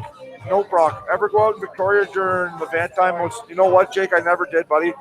I didn't really leave Yaletown, to be honest with you. It was so good, but I've heard good things about Victoria. You ever partied in Victoria? No, I've never been to Victoria. Victoria's beautiful. Have you been there? I've never been there. No, Jimmy Ben's from there, right? Yeah. He tells me it's absolutely beautiful. Yeah. Oh, just another good question here from Connor McCall. I think we fucked up his name so many times now. Were you guys ever starstruck by any NHL players? And I was just telling Uppy this story the other day. The guy that I was starstruck was Timo Solani. I had a stick. It says "Happy 8th birthday" from Timo Solani, and I lined up next to him. And I literally just stared at him. But I didn't even ask him for a new stick, so I got to get a new stick from him because that guy, to me, he was When I was an unbelievable. When I was a kid, I met Mike Ricci. And that was the first time I ever felt starstruck, like as a fan. Mike, remember the name Mike Ricci? Yeah. Oh yeah, he's a beauty. Yeah. For me, it was Mike Modano. It was probably my Wow. fucking, I don't know, maybe 10 games in or whatever. It was a Sunday at 5, and I went out Saturday night in Newport for a couple, to be honest with you. And I remember two things. I remember seeing Mike Modano with the hair flowing. I'm like, wow, that's Mike Modano. And then I remember Chris Barch just drooling over the red line. I'm like, uh-oh. Anthony Shaw, boys, do you pick buckets, gloves, skates you wear, or are the equipment rooms stocked with every company? How does that work?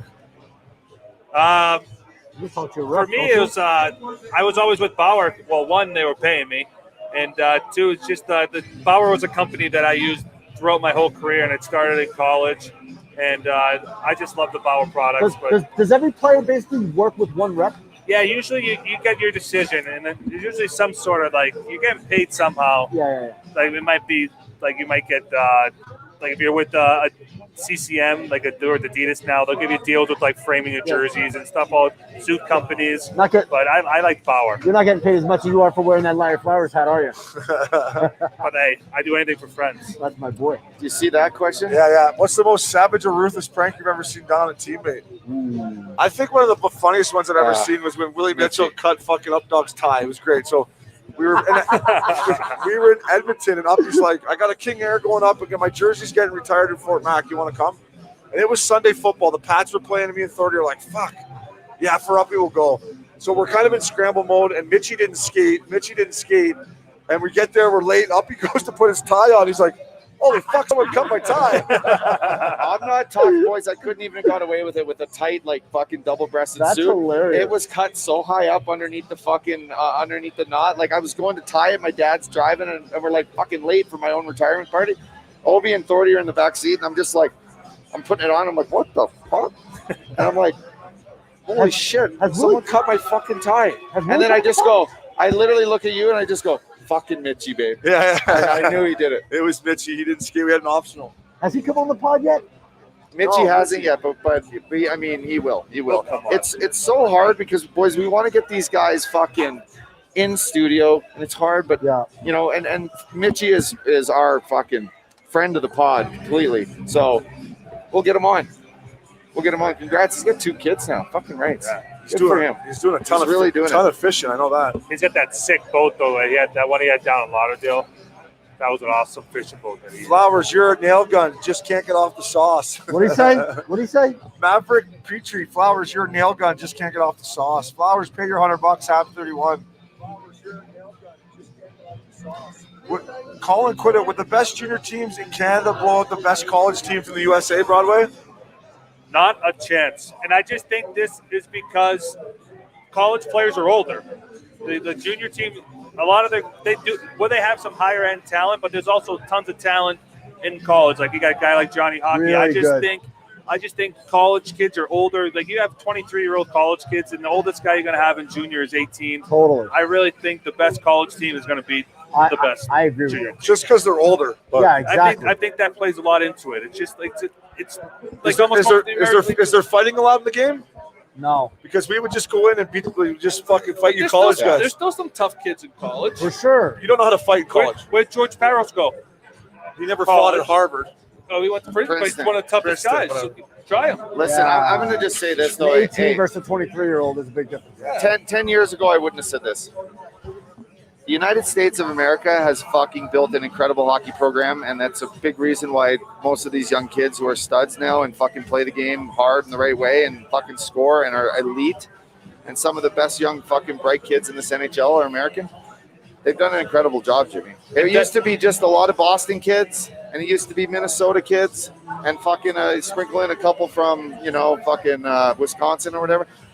Now they're fucking everywhere. Arizona, Florida, fucking California. You know what they're all over. And I'm going to give a lot of props, and I end up playing there as well, is that the United States Basketball Development Team. That program has come a long way, and kids are going there, and they're developing some of the biggest names in hockey. I think Quinn Hughes played there. Both Hughes brothers played in the national development team. Matthews played there. Jack Eichel played there. Hey, Uppy, Obi, when I was growing up, I really only understood college hockey, and I didn't understand the dynamics and what junior hockey really was all about, being the Canadian kid. But as I got older and I started talking to you guys and a bunch of guys and understanding what it's really about and the honor to be, playing junior A hockey, can you guys talk about that a little bit? Because when I was young, I always thought it's you go to college and then you go to the NHL or you go wherever you were going to go if you're going to make it. It's kind of to the opposite of me. I only really knew about major junior, right? Like I never really thought about going to I just wanted to play junior. But now that you guys told me, you guys have explained it to me over the years, it's like being a professional athlete at a young age. It's like a rite of passage. Flowers, where I grew up in Fort McMurray, I didn't even know about the WHL, to be honest. My dream was to play on my hometown Oil Barons team. Totally. I had I was fucking 40,000 people from Newfoundland, and then all of a sudden it's like there's a whole. I mean, you as you grow up, there's a whole fucking world out there, and then. You become 13, 14, and you start to travel and play hockey against kids who are really fucking good. And you're like, where are these kids going to go play next? And then they're like, oh, they're going to go to the WHL. They get drafted when they're 14. And you're like, okay, so fuck them. All right, I got to be better than that guy. And then that's kind of that's when you start to you have to work harder than the next kid. You got to score more goals in the game against the next kid. And then you put yourself in that position. But me and Joffrey Lupul, if you were to ask us when we grew up if we knew what the WHL was, we had no idea. Right. But we both didn't get drafted in the WHL. We both went through a really small town fucking kind of upbringing. Yeah. And then the next thing you know, if you get to that level and you can prove you can play and you stay healthy, the WHL is right there. And it's hard to turn that down. It's hard to turn that that travel and realize that you're playing against the best players in the world at 16. But are you expected to almost act like a pro when you're playing juniors? Because, Jimmy, you play big-time D1 hockey. That's a little bit of a different element. You're around just all kids. You're in a college setting. That's an amazing atmosphere. But, when you're playing junior hockey in Canada, you're basically a pro, right? Yeah. So, you have expectations to act a certain way, right? Or no? Who are you asking, Broadway Both or me? of you. What, junior? Junior was a gong show, man. I mean, it was a gong show.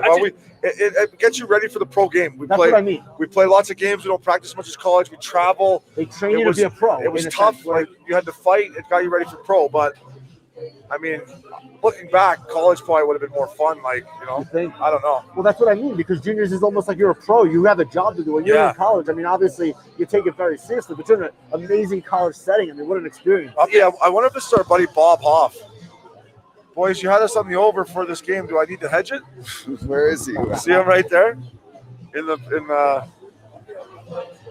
Old Hoffer. I wonder if that's Bob, the one. I'm not. Oh, there he is. That is Fall. Fuck Bob. Hey, Bobby. Hey, guys, keep coming with the questions. These are great questions, watchers. Here's one for you. Mike Madrid, what do you guys think about Raleigh on the road? I'm sure Updog did well. In Raleigh? Raleigh. Fuck, I went to an NC basketball game there. I've golfed there, but I've never really. I had one line meeting with Revo and Brodziak, which is where I explained that on our episode with Revo. Line meetings when you and your line aren't vibing well. You're on a road trip and you just say, "Fuck tonight, us three. We're going to dinner. We're getting pinned. We're gonna go out and have some fun, and then we're gonna play guilty the next day, and we'll turn, we'll shake it up and turn things around." So I did that in Carolina one time. Did all right. But, one of my favorite nights in Carolina was the night right before it was Olympic break. We were all playing in Florida, and Scotty Gomez took me to Duke, and me and him ended up at some sorority party. We had an absolute time, but I had to make sure I had to catch that bird at 6:30 in the morning from Raleigh to Boston. But that was a great little college town because you got all those schools. You got NC State, Duke, UNC, all right there. So have your pickings. Yeah. I only went out once in Raleigh. Usually I was room service and chunder down there. But Carson Cook, there's no defense in the North Division. Will the winner have a chance in the conference finals when they meet teams who play D? I mean, the Toronto Maple Leafs are they're a wagon right now, boys. They're playing fucking unbelievable. They're long overdue. It depends. You stay healthy and you get a good goalie. The Canadian, I mean, let's get the Canada fucking team to win a Stanley Cup here. Montreal's got Terry Price. You ride a hot goaltender, that's what the teams usually win. And you usually in your Stanley Cup, and when your star players are your best players, you got a goalie that's proven. that's a recipe for success during the playoffs, and I think that's what that Canadian division is. Yes, they're scoring lots of goals right now, but I really, truly believe once the playoffs come, that those teams can buckle down and be ready to rock. If you guys are GMs, would you prefer to have 2 really good goalies or 1 elite goalie? I don't know. I mean, come playoff time, 1 elite goalie, but I think it's like a 1A, 1B thing now.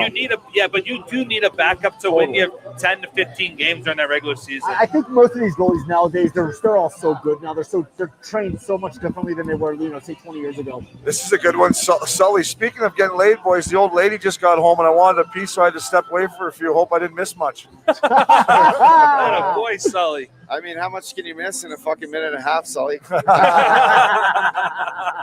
mean, hopefully you spun around a couple different positions. You know, it is Saturday. Venmo up you $50. I'll teach you a few moves. Brian Caldwell, Leafs are Canadian, Flames are Oilers. Who you boys got tonight? Last night was the snoozer in the Battle of Alberta.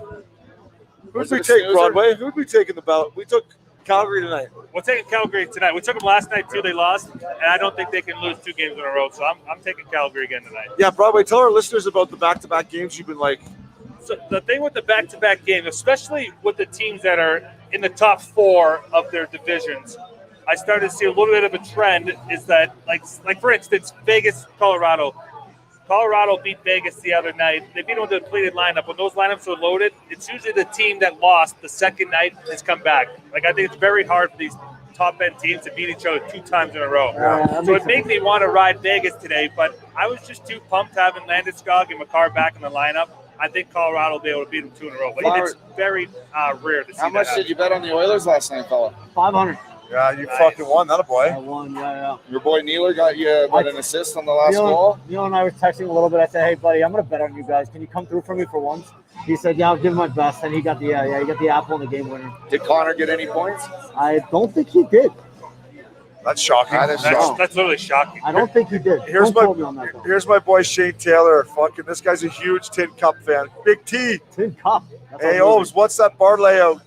Could you hit a hooded 4-iron out there? You got this shit, Pods. So, Big T, love you, buddy.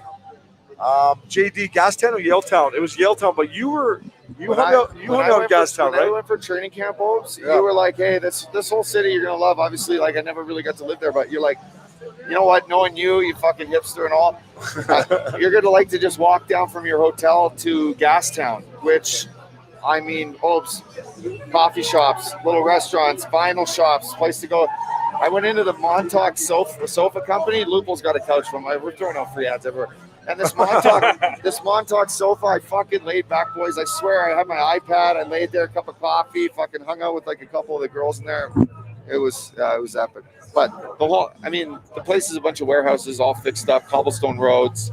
Yeah, people walking around, fucking tatties, listening to tunes. Yeah, it was not even anything when I was there. It was just starting to get going. Vancouver's great, and our boy Greener was living out just outside Gastown. That's when we had our rookie parties in Vancouver, and we did back-to-back rookie parties in Vancouver, Florida. That city knows how to have a good time. Boys, it is 3:00 right now. Yeah, did you guys hear anything or what? Well, no, the game is not on till 9. So listen, are we gonna take a breather? We're gonna take a breather, or I think we actually might even have to wrap. Unfortunately, do we have to wrap? I think we got to wrap. I think they're turning this place into fucking. I don't know what they're gonna turn into, but we want to just thank everyone for coming on. It's a little unexpected wrap, but a little adversity for us. The game got fucking postponed on us, but thanks to A Hall, Max, Hall Pass. I think this is for our first one. We learned some stuff. I think it was fun. Our listeners. The listeners are awesome. The questions. Great questions. The questions are great. Great questions. It was a very interactive day. It was intimate. Was also another word I wanted to listen to or say. You love getting intimate. Jesus Christ, I've had 4 IPAs now. I feel chummy. Anyway, thanks to our sponsors. We got Good Life, boys, goodlife.com, fucking promo code Curfew20. We got the Hard Rock Hotel in Lake Tahoe, Curfew 20. Log on there, get a hotel room. DraftKings, new partnership. Thanks for stepping up to the plate. Bizzle, thanks for coming on. You're a legend. Hey, Hall, the production's unbelievable. This is just the beginning, boys. Hey, you guys are going to blow up. Canadips and Lip Boomers. Oh, boys, thank you. Fuck, you're a good guy. Fucking Canadips, let's go. They stepped up. These guys are beauties. I'm going to have a Lip Boomer right now with you guys. I'm gonna get fucking pinned right now. Why not? Let's Yeah. go gamble. Up, you're hot. Let's go. I'm I already won pinned. some money Oh, last night. he's so I'm gonna a go craps get guy. that money, Obes. You gave them $2,000 last night. You just told them to hold it. You're gonna come back today and get it back. So that's a great move by You're gonna you. get it Are they back. charging you interest to hold it? I don't know, but fuck. You They throw, put- you throw your oh yeah, lip sorry. boomers in there? Yeah. That's why. Yeah. Sorry about that. You know what? We should have lip boomers put a little thing on the top. Yeah, of the that would be Yeah, too. like the Swedish. Like the yeah, European Swedish- ones. Yeah, exactly. A lot of snooze there. So, boys, this was great.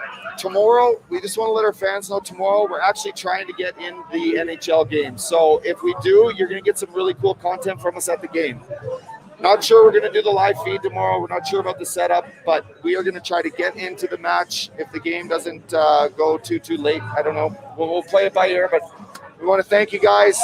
Thanks to everyone coming out. You can hear everyone roaring and clapping for us in the background. Yeah. Fucking right. A lot of people back there. So we thank you, Jimmy, Scoops. Good job. Bulbs, Flowers. Boys. Great stuff. Thank you guys. Thanks for coming. We'll see you guys next week. Let's Big go. guest. Thank you. You guys have a good time tonight.